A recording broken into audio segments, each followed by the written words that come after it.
ನಮ್ಮನ್ನು ಬಹಳವಾಗಿ ಪ್ರೀತಿ ಮಾಡಿದಂಥ ಪರಲೋಕದಲ್ಲಿರುವ ನಮ್ಮ ತಂದೆಯಾದ ದೇವರೇ, ನಿನ್ನ ಪವಿತ್ರವಾದ ಪಾದಗಳಿಗೆ ವಂದನೆಗಳು, ಸ್ತೋತ್ರಗಳನ್ನು ಸಲ್ಲಿಸ್ತಾ ಇದ್ದೇನಪ್ಪ. ದಿನಮಾನಗಳಿಂದ ನಮ್ಮೆಲ್ಲರನ್ನು ಕಾಪಾಡಿ ಆಯುರಾರೋಗ್ಯವನ್ನು ಕೊಟ್ಟು ಈ ಒಂದು ಮಧ್ಯಾಹ್ನ ಸಮಯದಲ್ಲಿ ಮಾತಾಡುವಂಥ ಭಾಗ್ಯವನ್ನು ಕೊಟ್ಟಿದ್ದಕ್ಕಾಗಿ ನಿನಗೆ ಸ್ತೋತ್ರಗಳು. ನಿನ್ನ ವಾಕ್ಯವನ್ನು ಹಂಚಿಕೊಡುವಂಥ ನನ್ನನ್ನು ಮರೆಮಾಡಿ ನನ್ನ ಬಾಯಿ ಮುಖಾಂತರ ನಿನ್ನ ಅದ್ಭುತವಾದಂಥ ವಾಕ್ಯಗಳನ್ನು ಹೇಳುತ್ತೀರೆಂಬುದಾಗಿ ಸಂಪೂರ್ಣವಾಗಿ ನಂಬುತ್ತಾ ಇದ್ದೇನೆ. ಕೇಳುವಂಥ ಮಕ್ಕಳನ್ನು ಕೂಡ ನೀವು ಆಶೀರ್ವದಿಸಿರಿ. ಅವರ ಮನೋನೇತ್ರಗಳನ್ನು ತೆರೆದುಕೊಂಡು ನಿನ್ನ ವಾಕ್ಯಗಳನ್ನು ಓದಲಿಕ್ಕೆ ನೀವು ಸಹಾಯ ಮಾಡ್ತೀರೆಂಬುದಾಗಿ ನಂಬುತ್ತಾ ಈ ಚಿಕ್ಕ ಪ್ರಾರ್ಥನೆ ಯೇಸು ಕ್ರಿಸ್ತವರ ಪರಿಶುದ್ಧವಾದ ನಾಮದಲ್ಲಿ ಬೇಡಿ ಹೊಂದಿದ್ದೇವಪ್ಪ ತಂದೆ, ಆಮೇನ್. ಪ್ರೀತಿಯುಳ್ಳಂಥ ದೇವರ ಮಕ್ಕಳೇ, ಕೂಡಿ ಬಂದಿರತಕ್ಕಂಥ ನಿಮ್ಮೆಲ್ಲರಿಗೂ ನಮ್ಮ ಕರ್ತನಾದ ಯೇಸು ಕ್ರಿಸ್ತವರ ಪರಿಶುದ್ಧವಾದ ನಾಮದಲ್ಲಿ ವಂದನೆಗಳನ್ನು ತಿಳಿಸ್ತಾ ಇದ್ದೇನೆ. ದೇವರ ಒಂದು ಅತ್ಯಮೂಲ್ಯವಾದಂಥ ವಾಕ್ಯಗಳನ್ನು ಕೇಳಿಕೊಳ್ಳೋದಕ್ಕೆ ದೇವರು ಕಾಲಾವಕಾಶವನ್ನು ಮಾಡಿಕೊಟ್ಟಿದ್ದಾನೆ. ಈ ಅವಕಾಶವನ್ನು ಸದ್ವಿನಿಯೋಗ ಮಾಡಿಕೊಂಡು ನಾವು ದೇವರ ವಾಕ್ಯವನ್ನು ಪರಿಶೀಲನೆ ಮಾಡೋಣ ಪ್ರಿಯರೇ. ಅನೇಕ ಸಂಗತಿಗಳು ನಾವು ಬೈಬಲ್ನಿಂದ ನಾವು ತಿಳಿದುಕೊಳ್ತಾ ಇದ್ದೇವೆ. ಈ ಒಂದು ಸಮಯದಲ್ಲಿ ಕೂಡ ದೇವರ ಪರಿಶುದ್ಧ ಲೇಖನಗಳಲ್ಲಿ ಇರತಕ್ಕಂಥ ವಿಷಯಗಳನ್ನು ನಾವು ಆಲೋಚನೆ ಮಾಡೋಣ. ಯಾಕಂದರೆ ಇವತ್ತು ಪ್ರಪಂಚದಲ್ಲಿರ್ತಕ್ಕಂಥ ಕ್ರೈಸ್ತರೆಲ್ಲರೂ ಕೂಡ ವಿಧ ವಿಧವಾದಂತಹ ಬೋಧನೆಗಳು, ನಾನಾ ರೀತಿಯ ಬೋಧನೆಗಳನ್ನು ಮಾಡುವವರನ್ನು ನಾವು ಸಮಾಜದಲ್ಲಿ ನೋಡ್ತಾ ಇದ್ದೇವೆ ಪ್ರಿಯರೇ. ಕಾರಣ ಒಂದೇ, ಬೈಬಲು ಯಾರಿಗೂ ಅರ್ಥ ಆಗ್ತಾ ಇಲ್ಲ ಅಂತ ಹೇಳ್ಬೋದು. ಬೈಬಲನ್ನು ಓದುವಾಗ ಕಾಲವನ್ನು, ಸಮಯವನ್ನು, ಯಾರಿಗೆ ಹೇಳಿದ್ದಾನೆ, ಯಾಕೆ ಹೇಳಿದ್ದಾನೆ, ಯಾವಾಗ ಹೇಳಿದ್ದಾನೆ ಅನ್ನೋಂಥ ವಿಷಯಗಳನ್ನು ಕೂಲಂಕುಷವಾಗಿ ನಾವು ಆಲೋಚನೆ ಮಾಡಬೇಕು ಪ್ರಿಯರೇ. ಬೈಬಲನ್ನು ಆಲೋಚನೆ ಮಾಡಿ ಓದದಿದ್ದರೆ, ಅದನ್ನು ಅಭ್ಯಾಸ ಮಾಡದಿದ್ದರೆ ಬೈಬಲು ನಮಗೆ ಅರ್ಥ ಆಗಲ್ಲ ಪ್ರಿಯರೇ. ಆ ರೀತಿಯಾಗಿ ಅರ್ಥ ಆಗಲಾರದೆ ವ್ಯರ್ಥವಾಗಿ ಬೋಧನೆ ಮಾಡತಕ್ಕಂಥ ಈ ಕ್ರೈಸ್ತ ಸಮಾಜದಲ್ಲಿ ಲೇಖನಗಳ ಪರಿಶೋಧನೆ ಎಂಬ ಆಲೋಚನೆಗಳಿಂದ ನಾವು ಬೈಬಲನ್ನು ಪರಿಶೀಲನೆ ಮಾಡಬೇಕು. ಯಾಕಂದರೆ ಪ್ರಿಯರೇ, ಈ ಒಂದು ಪರಿಶುದ್ಧವಾದಂಥ ಗ್ರಂಥ, ಇದರಲ್ಲಿರ್ತಕ್ಕಂಥ ಪ್ರತಿಯೊಂದು ಮಾತುಗಳು ಕೂಡ ಆದಿಕಾಂಡದಿಂದ ಹಿಡಿದು ಪ್ರಕಟಣಾ ಗ್ರಂಥದವರೆಗೆ ನಾವು ಎಲ್ಲವನ್ನೂ ಪರಿಶೀಲನೆ ಮಾಡುವಾಗ ಅದು ಯಾವ ಕಾಲಕ್ಕೆ ಸಂಬಂಧಪಟ್ಟಿದೆ, ಅದು ಯಾವಾಗ ಸಂಬಂಧಪಟ್ಟಿದೆ, ಅದು ಯಾರಿಗೆ ಸಂಬಂಧಪಟ್ಟಿದೆ, ಅದು ಎಲ್ಲರಿಗೂ ಬರುತ್ತಾ ಅಥವಾ ಕೆಲವರಿಗೆ ಬರುತ್ತಾ ಅನ್ನೋಂಥ ವಿಷಯನ ನಾವು ಆಲೋಚನೆ ಮಾಡಿ ತಿಳ್ಕೊಳ್ಳಬೇಕಾಗಿದೆ ಪ್ರಿಯರೇ. ಆದರೆ ಇವತ್ತು ಎಲ್ಲ ವಚನಗಳನ್ನು ಅಪಾರ್ಥವಾಗಿ ತಿಳಿದುಕೊಂಡು ತಮಗಿಷ್ಟ ಬಂದಂಥ ರೀತಿಯಲ್ಲಿ ಬೋಧಿಸುವಂತಹ ಭಕ್ತಾದಿಗಳನ್ನು ಅಥವಾ ಕ್ರೈಸ್ತ ಸಹೋದರ ಸಹೋದರಗಳನ್ನು ನೋಡ್ತಾ ಇದ್ದೇವೆ ಪ್ರಿಯರೇ. ಬೈಬಲನ್ನು ಅರ್ಥ ಮಾಡಿಕೊಳ್ಳಬೇಕಂದ್ರೆ ಭಾಳ ಕಷ್ಟ ಪ್ರಿಯರೇ. ಯಾಕಂದರೆ ಕಾಲ ಸಮಯಗಳು ಗೊತ್ತಿಲ್ಲದಿದ್ದರೆ ಅದು ನಮಗೆ ಅರ್ಥ ಆಗಲ್ಲ ಪ್ರಿಯರೇ. ಮೊದಲನೇದಾಗಿ ನಾವು ಅರ್ಥ ಮಾಡಿಕೊಳ್ಳಬೇಕಾದದ್ದು ಏನಂತಂದರೆ, ಪರಿಶುದ್ಧ ಲೇಖನಗಳು ಇದು ಯಾರಿಗೆ ಕೊಟ್ಟಿದ್ದಾನಂತಕ್ಕಂಥ ವಿಷಯವನ್ನು ಆಲೋಚನೆ ಮಾಡಿಕೊಳ್ಳಬೇಕು. ಹಳೆ ಒಡಂಬಡಿಕೆಯಲ್ಲಿರ್ತಕ್ಕಂಥ ವಿಷಯಗಳು, ಹೊಸ ಒಡಂಬಡಿಕೆಯಲ್ಲಿರ್ತಕ್ಕಂಥ ವಿಷಯಗಳನ್ನು ಜೋಡಣೆ ಮಾಡಿ ತಪ್ಪಾದಂಥ ಮಾರ್ಗದಲ್ಲಿ ನಡೆಸುವಂಥ ಕ್ರೈಸ್ತರು ಅನೇಕರಿದ್ದಾರೆ ಪ್ರಿಯರೇ. ಅಂಥವರಿಗೆ ಬೈಬಲು ಅರ್ಥ ಆಗ್ತಾ ಇಲ್ಲ ಅಂತ ಹೇಳ್ಬೋದು.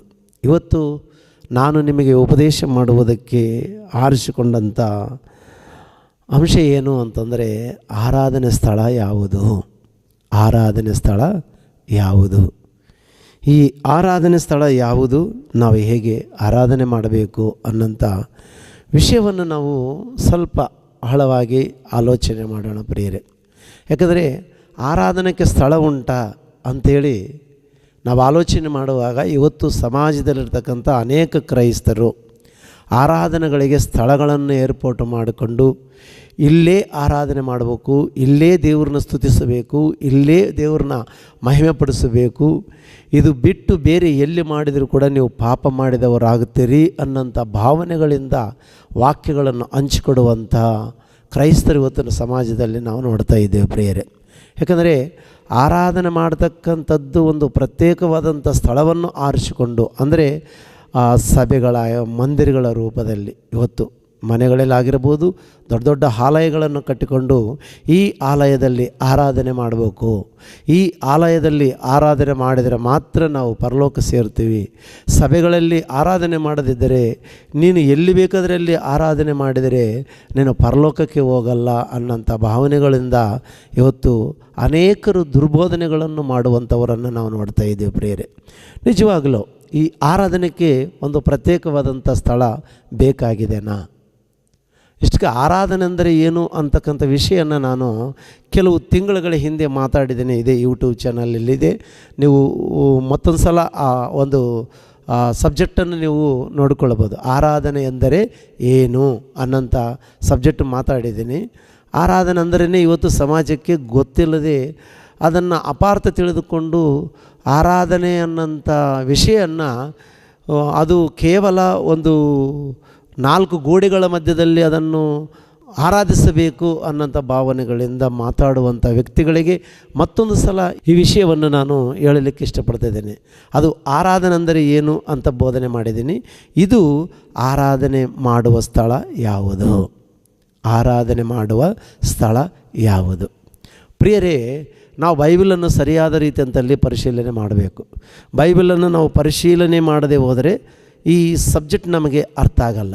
ಯಾಕಂದರೆ ಕಾಲಗಳ ಸಮಯಗಳನ್ನು ದೇವರ ಸ್ವಾಧೀನದಲ್ಲಿಟ್ಟುಕೊಂಡು ಯಾವ ಕಾಲಕ್ಕೆ ಯಾವುದನ್ನು ಮಾಡಬೇಕು ಅನ್ನೋಂಥದ್ದು ಹೇಳಬೇಕಾದ್ರೆ ಅದು ದೇವರೇ ಹೇಳಬೇಕು ವಿನಃ ಅದು ನಮಗೆ ಇಷ್ಟ ಬಂದಂಗೆ ನಾವು ಹೇಳುವುದಕ್ಕೆ ಅಸಾಧ್ಯ ಪ್ರಿಯರೇ. ಒಂದು ವೇಳೆ ಅದು ನಾವು ಹೇಳಿದರೆ ಅದು ನಾವು ಸುಳ್ಳು ಬೋಧಕರಾಗುತ್ತೇವೆ ಪ್ರಿಯರೇ. ಅದಕ್ಕಾಗಿ ಕಾಲಕ್ಕೆ ತಕ್ಕಂಥ ರೀತಿಯಲ್ಲಿ ದೇವರು ಸ್ಥಳಗಳನ್ನು ಮಾರ್ಪಡಿಸಿಕೊಂಡು ಬಂದಿರುವುದನ್ನು ನಾವು ನೋಡ್ತಾ ಇದ್ದೇವೆ ಪ್ರಿಯರೇ. ಒಂದು ಸಲ ನಾವು ವಿಮೋಚನೆ ಕಾಂಡ 3ನೇ ಅಧ್ಯಾಯವನ್ನು ನಾವು ಓದಿಕೊಳ್ಳೋಣ ಪ್ರಿಯರೇ. ವಿಮೋಚನೆ ಕಾಂಡ 3ನೇ ಅಧ್ಯಾಯ ಪ್ರಾರಂಭದ ವಚನದಿಂದ 5ನೇ ವಚನವರೆಗೆ ನಾವು ಓದಿಕೊಳ್ಳೋಣ ಪ್ರೀತಿಯುಳ್ಳಂಥ ದೇವರ ಮಕ್ಕಳೇ. ಮೋಶೆಯು ತನ್ನ ಮಾವನಾಗಿರುವ ಮಿದ್ಯಾನರ ಆಚಾರ್ಯನಾದ ಇತ್ರೋನನ ಮಂದೆಯನ್ನು ಮೇಯಿಸ್ತಿರುವಾಗ ಆ ಮಂದೆಯನ್ನು ಕಾಡಿನ ಹಿಂಭಾಗಕ್ಕೆ ನಡೆಸಿಕೊಂಡು ಒರೇಬು ಎಂಬ ದೇವರ ಬೆಟ್ಟಕ್ಕೆ ಬಂದನು. ಅಲ್ಲಿ ಮುಳ್ಳಿನ ಪೊದೆಯೊಳಗೆ ಉರಿಯುವ ಬೆಂಕಿಯಲ್ಲಿ ಯೆಹೋವನ ದೂತನು ಅವನಿಗೆ ಕಾಣಿಸಿಕೊಂಡನು. ಹೇಗೆಂದರೆ ಅವನು ಒಂದು ಮುಳ್ಳಿನ ಪೊದೆಯನ್ನು ಕಂಡನು. ಆ ಪೊದೆಯು ಬೆಂಕಿಯಿಂದ ಉರಿಯುತ್ತಿದ್ದರೂ ಅದು ಸುಟ್ಟು ಹೋಗದೇ ಇತ್ತು. ಆಗ ಮೋಶೆ, ನಾನು ದಾರಿ ಬಿಟ್ಟು ಈ ಆಶ್ಚರ್ಯವನ್ನು ನೋಡಿ ಪೊದೆಯ ಸುಟ್ಟು ಹೋಗದೇ ಇರುವುದಕ್ಕೆ ಕಾರಣವನ್ನು ತಿಳುಕೊಳ್ಳುವೆನು ಅಂದುಕೊಂಡನು. ನೋಡುವುದಕ್ಕೆ ಅವನು ದಾರಿ ಬಿಟ್ಟಿದ್ದನ್ನು ಯೆಹೋವನು ಕಂಡನು. ದೇವರು ಆ ಪೊದೆಯೊಳಗಿಂದ ಮೋಶೆಯೇ ಮೋಶೆಯೇ ಎಂದು ಕರೆದನು. ಅದಕ್ಕವನು, ಇಗೋ ಇದ್ದೇನೆ ಅಂದನು. ದೇವರು ಅವನಿಗೆ, ನೀನು ಹತ್ತಿರ ಬರಬೇಡ, ನಿನ್ನ ಕಾಲಿನ ಕೆರೆಗಳನ್ನು ತೆಗೆದು ಹಾಕು, ನೀನು ನಿಂತಿರುವ ಸ್ಥಳವು ಪರಿಶುದ್ಧ ಭೂಮಿ ಎಂದು ಹೇಳಿದನು ಎಂಬುದಾಗಿ ವಾಕ್ಯದಲ್ಲಿ ನಾವು ನೋಡ್ತಾ ಇದ್ದೀವಿ. ಅಂದರೆ ವಿಮೋಚನೆ ಕಾಂಡದಲ್ಲಿ ಮೋಶೆ ಕಾಲದಲ್ಲಿ ಮೋಶೆಗೆ ಮೊಟ್ಟ ಮೊದಲನೇದಾಗಿ ದೇವರು ದರ್ಶನ ಕೊಟ್ಟಂಥ ಒರೇಬ ಎಂಬ ದೇವರ ಬೆಟ್ಟದಲ್ಲಿ ಕಾಣಿಸಿಕೊಂಡು, ಅಂದರೆ ದೇವದೂತನ ಮುಖಾಂತರ ಮಾತಾಡಿರುವುದನ್ನು ನಾವು ನೋಡ್ತಾ ಇದ್ದೀವಿ. ಯಾಕಂದರೆ ಒಂದು ಪೊದೆ ಅಂದರೆ ಒಂದು ಚಿಕ್ಕ ಮರ, ಅಲ್ಲಿ ಬೆಂಕಿ ಹತ್ಕೊಂಡು ಉರಿತಾ ಇದೆ, ಬಟ್ ಆ ಮರ ಸುಟ್ಟು ಹೋಗ್ತಾ ಇಲ್ಲ. ಆ ಮರದ ಪೊದೆ ಸುಟ್ಟು ಹೋಗ್ತಾ ಇಲ್ಲ. ಯಾಕೆ ಸುಟ್ಟು ಹೋಗ್ತಾ ಇಲ್ಲ ಅಂಥೇಳಿ ಮೋಶೆ ಆಲೋಚನೆ ಮಾಡಿ, ಸುಟ್ಟು ಹೋಗದೇ ಇರುವುದಕ್ಕೆ ಕಾರಣ ಏನಂತೇಳಿ ಅದರ ಹತ್ತಿರ ಹೋಗಿ ನೋಡೋಣ ಅಂತೇಳಿ ಅಂದ್ಕೊಂಡಾಗ ದೇವರು ಮೋಶೆಯನ್ನು ಕರೆದು ಹೇಳ್ತಾ ಇದ್ದಾನೆ, ಮೋಶೆ ಮೋಶೆ, ನೀನು ಹತ್ತಿರ ಬರಬೇಡ, ನೀನು ನಿಂತಿರುವ ಸ್ಥಳ ಇದು ಪವಿತ್ರವಾದದ್ದು, ಪರಿಶುದ್ಧವಾದಂಥ ಸ್ಥಳ ಎಂಬುದಾಗಿ ನಾವು ಈ ವಚನ ಭಾಗದಲ್ಲಿ ನಾವು ನೋಡ್ತಾ ಇದ್ದೀವಿ ಪ್ರಿಯರೇ. ಅಂದರೆ ಮನುಷ್ಯ ಅಲ್ಲಿ ದೇವರ ಬೆಟ್ಟ, ಒರೇಬ ಎಂಬ ದೇವರ ಬೆಟ್ಟ, ಅದನ್ನು ಪವಿತ್ರವಾದ ಸ್ಥಳವೆಂದು ದೇವರು ಎಣಿಕೆಯಲ್ಲಿ ತೆಗೆದುಕೊಂಡಿದ್ದಾನೆ ಪ್ರಿಯರೇ. ಅಂದರೆ ಅದು ಪರಿಶುದ್ಧವಾದಂಥ ಸ್ಥಳ, ಅದು ಪವಿತ್ರವಾದಂಥ ಸ್ಥಳ. ಆ ಸ್ಥಳದಲ್ಲಿ ನೀನು ಚಪ್ಪಲಿಗಳನ್ನು ಬಿಟ್ಟು ಅಲ್ಲಿ ನಿಂತ್ಕೋ ಅಂದಂಥ ಮಾತು ನಾವಿಲ್ಲಿ ನೋಡ್ತಾ ಇದ್ದೀವಿ. ಅಂದರೆ ಭೂಮಿ ಎಲ್ಲವೂ ಕೂಡ ದೇವರ ಮಾತಿನಿಂದ ಉಂಟಾಗಿದೆ ಅಂತಕ್ಕಂಥದ್ದು ನಮಗೆ ಗೊತ್ತುಂಟು. ಭೂಮಿ ಉಂಟಾಗಲಿ ಅಂದರೆ ಉಂಟಾಯಿತು. ಭೂಮಿ ಮೇಲಿರ್ತಕ್ಕಂಥ ಸಕಲ ಗಿಡಮರಗಳನ್ನು ಉಂಟಾಗಲಿ ಅಂತಂದರೆ ಉಂಟಾಯಿತು. ಈ ವಿಶ್ವವು ದೇವರ ಬಾಯಿ ಮಾತಿನಿಂದ ಉಂಟಾಗಿರುವುದನ್ನು ನಾವು ನೋಡ್ತಾ ಇದ್ದೀವಿ. ಅಂದರೆ ದೇವರ ಬಾಯಿ ಮಾತಿನಿಂದ ಉಂಟಾಗಿರತಕ್ಕಂಥದ್ದು ಪ್ರತಿಯೊಂದದ್ದು ಕೂಡ ಪರಿಶುದ್ಧವಾದದ್ದೇ, ಪವಿತ್ರವಾದದ್ದೇ ಪ್ರಿಯರೇ. ಯಾಕಂದರೆ ಅದು ದೇವರು ಸೃಷ್ಟಿ ಮಾಡಿದ್ದು. ದೇವರು ಸೃಷ್ಟಿ ಮಾಡಿದ ಈ ಸೃಷ್ಟಿಯಲ್ಲಿ ಕೇವಲ ಒಂದು ಬೆಟ್ಟ, ಆ ಬೆಟ್ಟದಲ್ಲಿ ಒಂದು ಸ್ಥಳವನ್ನು ಪರಿಶುದ್ಧ ಸ್ಥಳ ಅಂತೇಳಿ ದೇವರು ಇಲ್ಲಿ ಮಾತಾಡುವುದನ್ನು ನಾವು ನೋಡ್ತಾ ಇದ್ದೀವಿ. ಅಂದರೆ ಆ ಬೆಟ್ಟದಲ್ಲಿ ಅಥವಾ ಆ ಬೆಟ್ಟ ಪರಿಶುದ್ಧವಾದದ್ದಾದರೆ ಮಿಕ್ಕಿದ್ದೆಲ್ಲ ಪರಿಶುದ್ಧ ಅಲ್ಲ ಏನು ಅಂತ ನನ್ನ ಪ್ರಶ್ನೆ. ಮಿಕ್ಕಿದ್ದೆಲ್ಲ ಕೂಡ ಪರಿಶುದ್ಧವಾದ ಸ್ಥಳ ಅಲ್ವಾ? ಆಲೋಚನೆ ಮಾಡಬೇಕಾಗಿದೆ. ಯಾಕಂದರೆ ಈ ಬೆಟ್ಟದಲ್ಲಿ ನೀನು ನಿಂತಿರುವ ಆ ಸ್ಥಳ ಪರಿಶುದ್ಧವಾದದ್ದು ಬಾ ಎಂಬುದಾಗಿ ಹೇಳ್ತಾ ಇದ್ದಾನೆ. ಅಂದರೆ ಆತನು ಅಲ್ಲಿ ಒಂದು ಸ್ಥಳಕ್ಕೆ ಪ್ರಾಧಾನ್ಯತೆ ಕೊಡ್ತಾನ. ಅದು ಓರೇಬು ಬೆಟ್ಟ, ಅದು ದೇವರ ಬೆಟ್ಟ ಅಂತೇಳಿ ಬೈಬಲಲ್ಲಿ ನಮಗೆ ಸ್ಪಷ್ಟವಾಗಿ ಕಾಣ್ತಾ ಇದೆ. ಅದಕ್ಕಾಗಿ ಆ ಬೆಟ್ಟಕ್ಕೆ ಯಾರು ಬರಕೂಡದು ಎಂಬುದಾಗಿ ಶಾಸನಗಳು ಕೂಡ ಈ ವಿಮೋಚನ ಕಾಂಡದಲ್ಲಿ, ಅರಣ್ಯಕಾಂಡದಲ್ಲಿ ಮತ್ತು ಧರ್ಮೋಪದೇಶ ಕಾಂಡದಲ್ಲಿ ನೀವು ನೋಡ್ಬೋದು ಪ್ರಿಯರೇ. ಯಾಕಂದರೆ ಈ ಬೆಟ್ಟಕ್ಕೆ ನೀವು ಯಾರು ಬರಕೂಡದು, ಈ ಬೆಟ್ಟಕ್ಕೂ ನಿಮ್ಮ ದನ ಕುರಿಗಳು ಬರಬಾರದು, ನೀವು ಯಾರು ಇದನ್ನು ಮುಟ್ಟಬಾರದು, ಯಾರು ಇದನ್ನು ಹತ್ತಬಾರದು. ಈ ಬೆಟ್ಟದ ಸುತ್ತಲೂ ಒಂದು ಸಣ್ಣದಾದದ್ದು ಒಂದು ಗೆರೆಯನ್ನು ಹಾಕಬೇಕು. ಇದನ್ನು ಯಾರು ದಾಟಕೂಡದು, ಇದನ್ನು ಮುಟ್ಟಕೂಡದು, ಇದನ್ನು ಏರಕೂಡದು. ಒಂದು ವೇಳೆ ಅದನ್ನು ಏರಿದರೆ ನೀವು ಅವನನ್ನು ಏನು ಮಾಡಬೇಕಾಗಿದೆ? ಸಾಯಿಸಬೇಕಾಗಿದೆ. ಅವನಿಗೆ ಮರಣದಂಡನೆ ಆಗಬೇಕಾಗಿದೆ. ಒಂದು ವೇಳೆ ಎತ್ತಾಗಬಹುದು, ಆಕಳಾಗಬಹುದು, ಎಮ್ಮೆ ಆಗಬಹುದು, ಆಡಾಗಬಹುದು, ಕುರಿ ಆಗಬಹುದು, ಯಾವುದೇ ಆಗಲಿ ಆ ಬೆಟ್ಟವನ್ನು ಹತ್ತಲು ಕೂಡದು, ಆ ಬೆಟ್ಟವನ್ನು ಸೇರಲು ಕೂಡದು. ಒಂದು ವೇಳೆ ಸೇರಿದರೆ ಅದು ಮೂಗ ಪ್ರಾಣಿಯಾಗಿರ್ಬೋದು, ಮನುಷ್ಯನಾಗಿರ್ಬೋದು, ಅವನಿಗೆ ಮರಣದಂಡನೆ ವಿಧಿಸಬೇಕು ಎಂಬ ಆಲೋಚನೆ ಈ ವಚನ ಭಾಗದಲ್ಲಿ ನಮಗೆ ಕಾಣ್ತಾ ಇದೆ ಪ್ರಿಯರೇ. ಇಲ್ಲಿ ನಾವು ನೋಡುವುದೇನೆಂದರೆ ಒಂದು ಸ್ಥಳಕ್ಕೆ ಪ್ರಾಧಾನ್ಯತೆಯನ್ನು ಕೊಡ್ತಾ ಇದ್ದಾನೆ ದೇವರು. ಒಂದು ಸ್ಥಳಕ್ಕೆ ಪ್ರಾಧಾನ್ಯತೆ ಕೊಡ್ತಾ ಇದ್ದಾನೆ, ಹೌದಾ? ಈಗ ಆ ಸ್ಥಳ ಪವಿತ್ರವಾದದ್ದು ಅಂಥೇಳಿ ಆವತ್ತಿನ ದಿನಗಳಲ್ಲಿ ಅದು ಪವಿತ್ರವಾದದ್ದಾದರೆ, ಇವತ್ತಿನ ದಿನದಲ್ಲಿ ನಮ್ಮವ್ರ ಆಲೋಚನೆ ಏನಂದರೆ ದೇವರ ಆಲಯವಾಗಿ ನಿರ್ಮಾಣ ಮಾಡಿರ್ತಕ್ಕಂಥ ಸ್ಥಳ ಪವಿತ್ರವಾದದ್ದು. ಈ ಆಲಯದಲ್ಲಿ, ಈ ಸಭೆಯಲ್ಲಿ ದೇವರನ್ನು ಆರಾಧನೆ ಮಾಡಬೇಕನ್ನಂಥ ಆಲೋಚನೆಗಳು ಮನುಷ್ಯರಲ್ಲಿ ನೋಡ್ತಾ ಇದ್ದೀವಿ. ಪ್ರೀತಿಯುಳ್ಳಂಥ ದೇವರ ಮಕ್ಕಳೇ, ದೇವರು ಏನು ಹೇಳಿದರೂ ಕೂಡ ಅನಾಲೋಚನವಾಗಿ ಯಾವುದೂ ಹೇಳಲ್ಲ ಪ್ರಿಯರೇ. ದೇವರು ಒಂದು ಹೇಳ್ತಾ ಇದ್ದಾನೆಂದರೆ ಅದರ ಹಿಂದೆ ಅದ್ಭುತವಾದಂಥ ಆಲೋಚನೆಗಳನ್ನು ಇಟ್ಟುಕೊಂಡಿರ್ತಾನೆ ಪ್ರಿಯರೇ. ದೇವರ ಆಲೋಚನೆಗಳ ಒಳಗೆ ನಾವು ಸೇರಿದಾಗ ದೇವರ ಒಂದು ಸಂಕಲ್ಪ ಏನೆಂಬುದು ನಮಗೆ ಅರ್ಥ ಆಗುವುದಕ್ಕೆ ಸಾಧ್ಯ. ಅದಕ್ಕಾಗಿ ಪ್ರಾಧಾನ್ಯತೆ ಕೊಟ್ಟಿರ್ತಕ್ಕ ದೇವರು ಕೊಟ್ಟಂಥ ಈ ಸ್ಥಳವು ಪವಿತ್ರವಾದದ್ದು ಅಂದಾಗ, ಈ ಸ್ಥಳವು ಪವಿತ್ರವಾದದ್ದು ಅಂದಾಗ ಆ ಸ್ಥಳಕ್ಕೆ ಇದುವರೆಗೂ ಪವಿತ್ರವಾಗಿ ಇದೆಯಾ ಅಂತ ಆಲೋಚನೆ ಮಾಡಿದರೆ, ಪವಿತ್ರವಾಗಿ ಅಂತ ಹೇಳಿರಬೇಕಂದ್ರೆ ಅಲ್ಲಿ ಜನರಿಗೆ ಏನೋ ಒಂದು ಪಾಠ ಕಲಿಸಿಕೊಡ್ತಾ ಇದ್ದಾನೆ ದೇವರು. ಪರಿಶುದ್ಧತೆ, ಪವಿತ್ರತೆ ಅಂತಕ್ಕಂಥದ್ದೇ ಗೊತ್ತಿಲ್ಲದಂಥ ಇಸ್ರೇಲ್ ಜನಾಂಗದವರಿಗೆ ಪರಿಶುದ್ಧತೆ ಅಂತಕ್ಕಂಥದ್ದು ಏನು ಅಂತಕ್ಕಂಥದ್ದನ್ನು ಅವರಿಗೆ ಕಲಿಸಿಕೊಡ್ತಾ ಇದ್ದಾನೆ. ಯಾಕಂದರೆ ಅವರು ಐಗುಪ್ತ ದೇಶದಲ್ಲಿ ಬಾನಿಸತ್ವದಲ್ಲಿ 430 ವರ್ಷ ಐಗುಪ್ತರ ಅರಸರ ಆಳ್ವಿಕೆಯಲ್ಲಿ ಬಾನಿಸರಾಗಿ ಜೀವನ ಮಾಡಿದರು. ಅವರಿಗೆ ಪರಿಶುದ್ಧತೆ ಅಂತಕ್ಕಂಥದ್ದು ಏನೂ ಗೊತ್ತಿಲ್ಲ, ಪವಿತ್ರತೆ ಅಂತಕ್ಕಂಥದ್ದು ಏನೂ ಗೊತ್ತಿಲ್ಲ, ದೇವರನ್ನ ಹೇಗೆ ಆರಾಧನೆ ಮಾಡಬೇಕು ಅನ್ನೋಂಥದ್ದು ಗೊತ್ತಿಲ್ಲ. ದೇವರನ್ನು ಆರಾಧಿಸುವಂಥ ವಿಧಾನ ಅವರಿಗೆ ತಿಳಿಯೋದು ಪ್ರಿಯರೇ. ಅದಕ್ಕಾಗಿ ದೇವರು ಒಂದು ಕ್ರಮವನ್ನು ಕಲಿಸಿಕೊಡಬೇಕಾಗಿದೆ, ಒಂದು ಪದ್ಧತಿಯನ್ನು ಕಲಿಸಿಕೊಡಬೇಕಾಗಿದೆ ಇಸ್ರಾಯೇಲರಿಗೆ. ಅದಕ್ಕಾಗಿ ಅವರು ಮೋಶೆಗೆ ಮುಖಾಂತರ ಹೇಳ್ತಾ ಇದ್ದಾನೆ, ಇದು ಪವಿತ್ರವಾದಂಥ ಸ್ಥಳ. ಓಹೋ, ಈ ಸ್ಥಳದಲ್ಲಿ ಅಥವಾ ಈ ಬೆಟ್ಟದಲ್ಲಿ ದೇವರಿದಾನಾ ಅನ್ನುಕೊಳ್ಳುವಂಥ ಭಾವನೆ ಅವರಲ್ಲಿ ಮೂಡಿಸ್ತಾ ಇದ್ದಾನೆ ಪ್ರಿಯರೇ. ಏನ್ರಿ, ABCD ಅಂದರೆ 0 ಕ್ಲಾಸ್ ಓದಂಥ ಹುಡುಗರಿಗೆ SSLC ಸಬ್ಜೆಕ್ಟ್ಗಳು ಹೇಳಿದರೆ ಹೆಂಗಿರ್ತದೆ ಒಂದು ಸಲ ಆಲೋಚನೆ ಮಾಡಿರಿ ಪ್ರಿಯರೇ. ಏನೂ ಗೊತ್ತಿಲ್ಲದೆ ಮುಗ್ಧ ಕಂದಗಳು, ಏನೂ ಗೊತ್ತಿಲ್ಲದೆ ಅಕ್ಷರ ಆ ಅನ್ನಂಥ ತಿಳಿಯದೆ ಮುಗ್ಧ ಕಂದಗಳಿಗೆ ನಾವು 10ನೇ ತರಗತಿಯ ಕ್ಲಾಸುಗಳನ್ನು ಹೇಳಿದರೆ ಹೇಗಿರುತ್ತೋ ಅದೇ ರೀತಿಯಾಗಿ ಇವರಿಗೆ ನೀವೇ ನನ್ನ ಆಲಯ, ನೀವೇ ನನ್ನ ದೇವಾಲಯ ಅಂಥೇಳಿ ಅಂದರೆ ಇವರಿಗೇನು ಅರ್ಥ ಆಗಲ್ಲ ಅಂಥೇಳಿ ಇವರಿಗೂ ಭೂಮಿ ಮೇಲೆ ಕೆಲವು ವಿಷಯಗಳನ್ನು ಇದು ಪವಿತ್ರವಾದಂಥ ಸ್ಥಳ, ಇಲ್ಲಿ ನೀವು ಸರಿಯಾದಂಥ ರೀತಿಯಲ್ಲಿ ಇರಬೇಕು, ಇದಕ್ಕೆ ನೀವು ಪ್ರಾಧಾನ್ಯತೆ ಕೊಡಬೇಕು ಅನ್ನೋಂಥ ಭಾವನೆಗಳು ಅವರಲ್ಲಿ ಮೂಡಿ ಬರಬೇಕು ಅನ್ನೋಂಥ ಆಲೋಚನೆಗಳು ದೇವರು ಆ ವಿಷಯ ಅಲ್ಲಿ ಹೇಳುವುದನ್ನು ನಾವು ನೋಡ್ತಾ ಇದ್ದೇವೆ ಪ್ರಿಯರೇ. ಪ್ರೀತಿಗಳಂಥ ದೇವರ ಮಕ್ಕಳೇ, ಒಂದು ಸಲ ಆಲೋಚನೆ ಮಾಡಿರಿ. ಆ ನಂತರ ದೇವರು ಒಂದು ಗುಡಾರವನ್ನು ಏರ್ಪಾಟು ಮಾಡ್ರಂತಾನೆ. ಇದೆಲ್ಲ ನಿಮಗೆ ಸಬ್ಜೆಕ್ಟ್ ಗೊತ್ತಿದೆ ಪ್ರಿಯರೇ. ಗುಡಾರವನ್ನು ಏರ್ಪಾಟು ಮಾಡಿರಿ. ಆ ಗುಡಾರದಲ್ಲಿ ಅತಿ ಪರಿಶುದ್ಧ ಸ್ಥಳ, ಪರಿಶುದ್ಧ ಸ್ಥಳ, ಆಮೇಲೆ ಅಂಗಳ, 3 ಭಾಗವನ್ನು ಮಾಡಿ ಅಂಗಳದಲ್ಲಿ ಎಲ್ಲ ಜನರು ಸೇರ್ಬೋದು. ಪರಿಶುದ್ಧ ಸ್ಥಳದಲ್ಲಿ ಯಾಜಕರು ಸೇರಬಹುದು. ಅತಿ ಪರಿಶುದ್ಧ ಸ್ಥಳದಲ್ಲಿ ಮಹಾಯಾಜಕನು ಪರಿಶುದ್ಧನಾಗಿ ಇರುವವನು ಮಾತ್ರ ಅವನು ಸೇರಬಹುದು. ಯಾಕಂದರೆ ಅಲ್ಲಿ ದೇವರ ಒಂದು ಶಕ್ತಿ ಇದೆ ಅಂತಕ್ಕಂಥ ವಿಷಯವನ್ನು ಆತನು ಬೋಧನೆ ಮಾಡುವಂಥದ್ದನ್ನು ನಮಗೆ ಗೊತ್ತುಂಟು ಪ್ರಿಯರೇ.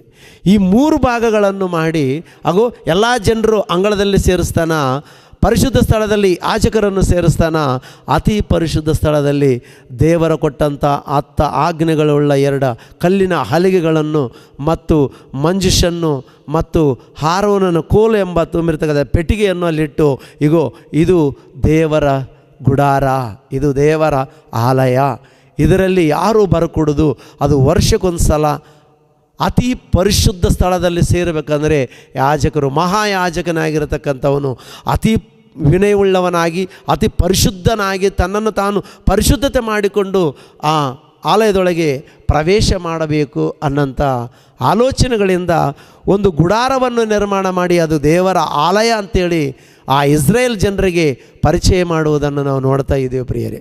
ಆನಂತರ ಸೊಲೊಮೋನ ಮಹಾರಾಜನು ಬಂದನು. ಆ ಸೊಲೊಮೋನ ಮಹಾರಾಜನು ಬಂದ ನಂತರ ಬಂಗಾರದ ದೇವಾಲಯವನ್ನೇ ನಿರ್ಮಿಸಿದನು ಪ್ರಿಯರೇ. ಬಂಗಾರದ ದೇವಾಲಯವನ್ನೇ ನಿರ್ಮಿಸಿದನು. ಅತಿ ಭಯಂಕರವಾದಂಥ ದೊಡ್ಡ ಆಲಯ, ಪ್ರಪಂಚದಲ್ಲಿ ಯಾರೂ ನಿರ್ಮಿಸಲಾರದಂಥ ಆಲಯ. ಆ ಕಾಲದಲ್ಲಿ ಆಲಯವನ್ನು ನಿರ್ಮಿಸಿದನು. ಇದು ಯೆಹೋವನ ಆಲಯ, ಇದು ದೇವರ ನಿವಾಸ ಮಾಡುವಂಥ ಆಲಯ ಅಂತ ಆಲೋಚನೆ ಕೂಡಿ ಆ ಆಲಯವನ್ನು ನಿರ್ಮಾಣ ಮಾಡಿ ಆತನು ಹೇಳ್ತಾನೆ, ಮಹಾಕಾಶ ಹಿಡಿಯಲಾರದಷ್ಟು ಮಹೋನ್ನತನಾದಂಥ ದೇವರೇ, ಈ ಆಲಯದ ಮೇಲೆ ನಿನ್ನ ಪ್ರಸನ್ನತೆ ಇರಲಿ. ನೀನು ಇದರಲ್ಲಿ ಇರುವಂತ ನಾನು ಪ್ರಾರ್ಥನೆ ಮಾಡ್ತಾ ಇಲ್ಲ, ನಿನ್ನೊಂದು ಪ್ರಸನ್ನತೆ, ನಿನ್ನೊಂದು ದಯ, ನಿನ್ನ ಕೃಪೆ, ನಿನ್ನ ಕರುಣೆ ಈ ಒಂದು ಮಂದಿರದ ಮೇಲೆ ಇರಲಿ ಎಂಬುದಾಗಿ ಆಲೋಚನೆ ಹೇಳ್ತಾನೆ ಪ್ರಿಯರೇ. ಒಂದು ಆಲೋಚನೆ ಮಾಡೋಣ ಪ್ರಿಯರೇ. ದೇವರು ಭೂಮಿ ಮೇಲೆ ಒಂದು ಸ್ಥಳಕ್ಕೆ ಪವಿತ್ರತೆಯನ್ನು ಕೊಟ್ಟಿರುವುದನ್ನು ನಾವು ನೋಡ್ತೀವಿ. ಈಗ ಒಂದು ಆಲಯವನ್ನು ಕಟ್ಟಿಕೊಂಡು ಇದು ದೇವರ ಆಲಯ, ಇದರಲ್ಲಿ ಎಲ್ಲರೂ ಬಂದು ಸೇರಿ ದೇವರನ್ನು ಆರಾಧನೆ ಮಾಡಬೇಕು, ಇದರಲ್ಲಿ ಬಂದು ದೇವರನ್ನು ಸ್ತುತಿಸಬೇಕು, ದೇವರನ್ನ ಘನಪಡಿಸಬೇಕು. ಹಾಡುಗಳ ಮುಖಾಂತರ, ವಾಕ್ಯಗಳ ಮುಖಾಂತರ ಈ ದೇವಾಲಯದಲ್ಲಿ ಸೇರಿ ದೇವರನ್ನ ಮಹಿಮೆಪಡಿಸಬೇಕು. ನೀವು ಆತ್ಮಪರವಶರಾಗಬೇಕು. ನೀವು ಮಾಡಿರ್ತಕ್ಕಂಥ ಎಲ್ಲ ಪಾಪ ಕೃತ್ಯಗಳಿಗಾಗಿ ಪ್ರತಿದಿನವೂ ಕೂಡ ಏನು ಮಾಡಬೇಕಾಗಿದ್ದರೆ ಯಜ್ಞಗಳನ್ನು ಸಮರ್ಪಿಸಬೇಕು. ಯಜ್ಞಗಳನ್ನು ಸಮರ್ಪಿಸಬೇಕು. ಎಲ್ಲಿ? ದೇವಾಲಯದಲ್ಲಿ. ದೇವಾಲಯದಲ್ಲಿ ಏನು ಮಾಡಬೇಕಾಗಿದೆ? ಪಾಪ ಹರಕೆ ಒಪ್ಪಿಕೊಳ್ಳಬೇಕಾಗಿದೆ. ಪಾಪ ಮಾಡಿದ್ದಕ್ಕಾಗಿ ಅದಕ್ಕೆ ಪ್ರತಿಯಾಗಿ ಒಂದು ಬಲಿ ಕೊಡಬೇಕಾಗಿದೆ. ಆ ದೇವಾಲಯದಲ್ಲಿ ಸೇರಿ ದೇವರನ್ನು ಆರಾಧನೆ ಮಾಡಬೇಕಾದ, ಸ್ತುತಿಸಬೇಕಾಗಿದೆ, ಕೊಂಡಾಡಬೇಕಾಗಿದೆ. ಆ ಆಲಯದಲ್ಲಿ ಅತಿ ಪ್ರಾಮುಖ್ಯವಾಗಿ ದೇವರು ಅದರಲ್ಲಿ ಇದಾನನ್ನಂಥ ಭಾವನೆಗಳಿಂದ ಅವರೆಲ್ಲರೂ ಕೂಡ ದೇವರ ಆಲಯಕ್ಕೆ ಬಂದು ದೇವರನ್ನು ಸ್ತುತಿ ಮಾಡುವುದನ್ನು ನಾವು ನೋಡ್ತಾ ಇದ್ದೀವಿ ಪ್ರಿಯರೇ. ಯಾವಾಗ? ಸಬ್ಬತ್ ದಿನದಲ್ಲಿ ಬಂದು ದೇವರ ಆರಾಧನೆ ಮಾಡ್ತಾ ಇದ್ದರು.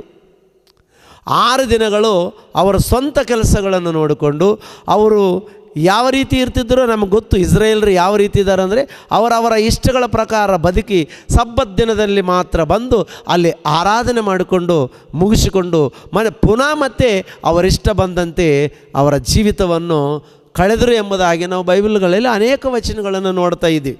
ಯಾಕಂದರೆ ದೇವರಿಗೆ ಮೀಸಲಾಗಿ ಮೆಚ್ಚುಗೆಯಾಗಿ ಇರುವಂಥ ರೀತಿಯಲ್ಲಿ ಇಸ್ರೇಲರು ಯಾರೂ ಬದುಕಲಿಲ್ಲ.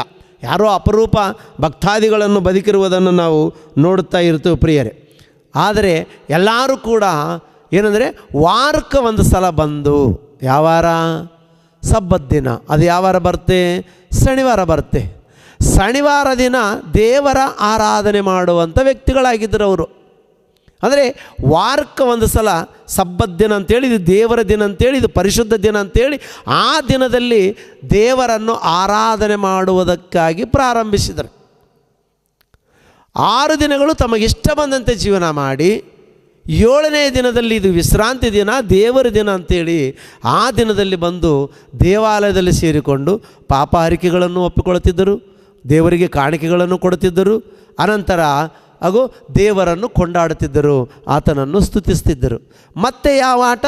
ಮೊದಲಾಟ. ಹೊರಗೋದ್ರೆ ಅವರಿಷ್ಟ ಬಂದಂಗೆ ಜೀವನ ಮಾಡುವುದನ್ನು ನಾವು ನೋಡ್ತಾ ಇದ್ದೀವಿ ಪ್ರಿಯರೇ. ಇದು ಹಳೆ ಒಡಂಬಡಿಕೆಯ ಆಚಾರ ವಿಚಾರ ಪ್ರಿಯರೇ. ಯಾಕಂದರೆ ಹಳೆ ಒಡಂಬಡಿಕೆಯಲ್ಲಿರ್ತಕ್ಕಂಥ ಅವರ ಇಷ್ಟ ಬಂದ ಹಾಗೆ ಅವರ ಜೀವಿತಗಳನ್ನು ನಡೆದಂಥದ್ದು ನೋಡ್ತೀವಿ. ಅವರಲ್ಲಿ ಕೇವಲ ವಾರಕ್ಕೆ 1 ದಿನ ಮಾತ್ರ ಮಂದಿರಕ್ಕೆ ಸೇರಿಕೊಂಡು ನಾವು ದೇವರಿಗಾಗಿ ಬದುಕಬೇಕು ಅಥವಾ ದೇವರಿಗೆ ನಾವು ಸಮರ್ಪಣೆ ಮಾಡಬೇಕಾಗಿರ್ತಕ್ಕಂಥವುಗಳನ್ನು ಸಮರ್ಪಣೆ ಮಾಡಿಕೊಳ್ಳಬೇಕು ಅನ್ನೋಂಥ ರೀತಿಯಲ್ಲಿ ಮಂದಿರಕ್ಕೆ ಬರುವುದನ್ನು ನಾವು ನೋಡ್ತಾ ಇದ್ದೇವೆ. ಅಂದರೆ ಇಲ್ಲಿ ದೇವರು ಯಾವುದಕ್ಕೆ ಪ್ರಾಧಾನ್ಯತೆ ಕೊಟ್ಟಿದ್ದಾನೆ ಅಥವಾ ಆವತ್ತಿನ ದಿನದಲ್ಲಿ ಮನುಷ್ಯರು ಯಾವುದಕ್ಕೆ ಪ್ರಾಧಾನ್ಯತೆ ಕೊಟ್ಟಿದ್ದಾರೆ ಅಂತಂದರೆ ಆಲಯಕ್ಕೆ ಪ್ರಾಧಾನ್ಯತೆ ಕೊಟ್ಟಿದ್ದಾರೆ. ಮಂದಿರಕ್ಕೆ ಪ್ರಾಧಾನ್ಯತೆ ಕೊಟ್ಟಿದ್ದಾನೆ. ಅದಕ್ಕೆ ರಾಜರುಗಳಾಗಬಹುದು, ನ್ಯಾಯಸ್ಥಾಪಕರಾಗಬಹುದು. ಆ ಕಾಲದಲ್ಲಿ ಅವರಿಗೆ ನ್ಯಾಯಸ್ಥಾಪಕರ ಕಾಲದಲ್ಲಂತೂ ಆಲಯ ಅಂತಕ್ಕಂಥದ್ದು ಇದ್ದಿಲ್ಲ ಪ್ರಿಯರೇ. ಅವರು ಗುಡಾರಗಳನ್ನು ಹಾಕಿಕೊಂಡು ದೇವರನ್ನ ಆರಾಧನೆ ಮಾಡ್ತಿದ್ದರು. ರಾಜರ ಕಾಲದಲ್ಲಿ ಸೊಲೊಮೋನ ಯಾವಾಗಾದರೂ ಬಂದು ಸೊಲೊಮೋನ ಆಲಯವನ್ನು ನಿರ್ಮಾಣ ಮಾಡಿದಾಗ ಎಲ್ಲ ಭಕ್ತಾದಿಗಳು ಆ ಮಂದಿರಕ್ಕೆ ಬಂದು ದೇವರನ್ನ ಆರಾಧನೆ ಮಾಡ್ತಿದ್ದರು. ಅಂದರೆ ಯಾವ ಸ್ಥಳಕ್ಕೆ ಪ್ರಾಮುಖ್ಯತೆ ಇದೆ ಅಂದರೆ ದೇವರ ಮಂದಿರಕ್ಕೆ ಇಲ್ಲಿ ಪ್ರಾಮುಖ್ಯತೆ ಇದೆ. ಅದಕ್ಕೆ ಪ್ರಸಂಗಿ ಕೂಡ ಹೇಳ್ತಾನೆ, 5ನೇ ಅಧ್ಯಾಯ ಪ್ರಾರಂಭ ವಚನವನ್ನು ನಾವು ನೋಡುವಾಗ 5ನೇ ಅಧ್ಯಾಯ ಪ್ರಾರಂಭ ವಚನವನ್ನು ನೋಡೋಣ ಪ್ರಿಯರೇ. 5ನೇ ಅಧ್ಯಾಯ 1ನೇ ವಚನವನ್ನು ನಾವು ನೋಡಿದಾಗ ಒಂದು ಅದ್ಭುತವಾದಂಥ ವಿಷಯವನ್ನು ನಮಗೆ ಅಲ್ಲಿ ಪ್ರಸಂಗಿ ಹೇಳ್ತಾನೆ. ದೇವಸ್ಥಾನಕ್ಕೆ ಹೋಗುವಾಗ ನಿನ್ನ ಹೆಜ್ಜೆಯನ್ನು ಗಮನಿಸು ಎಂಬುದಾಗಿ. ಅಂದರೆ ದೇವಸ್ಥಾನಕ್ಕೆ ಹೋಗುವಾಗ ನೀನು ಯಾವ ರೀತಿ ಹೋಗ್ತಾ ಇದ್ದೋ ಒಂದು ಸಲ ಆಲೋಚನೆ ಮಾಡ್ಕೋ.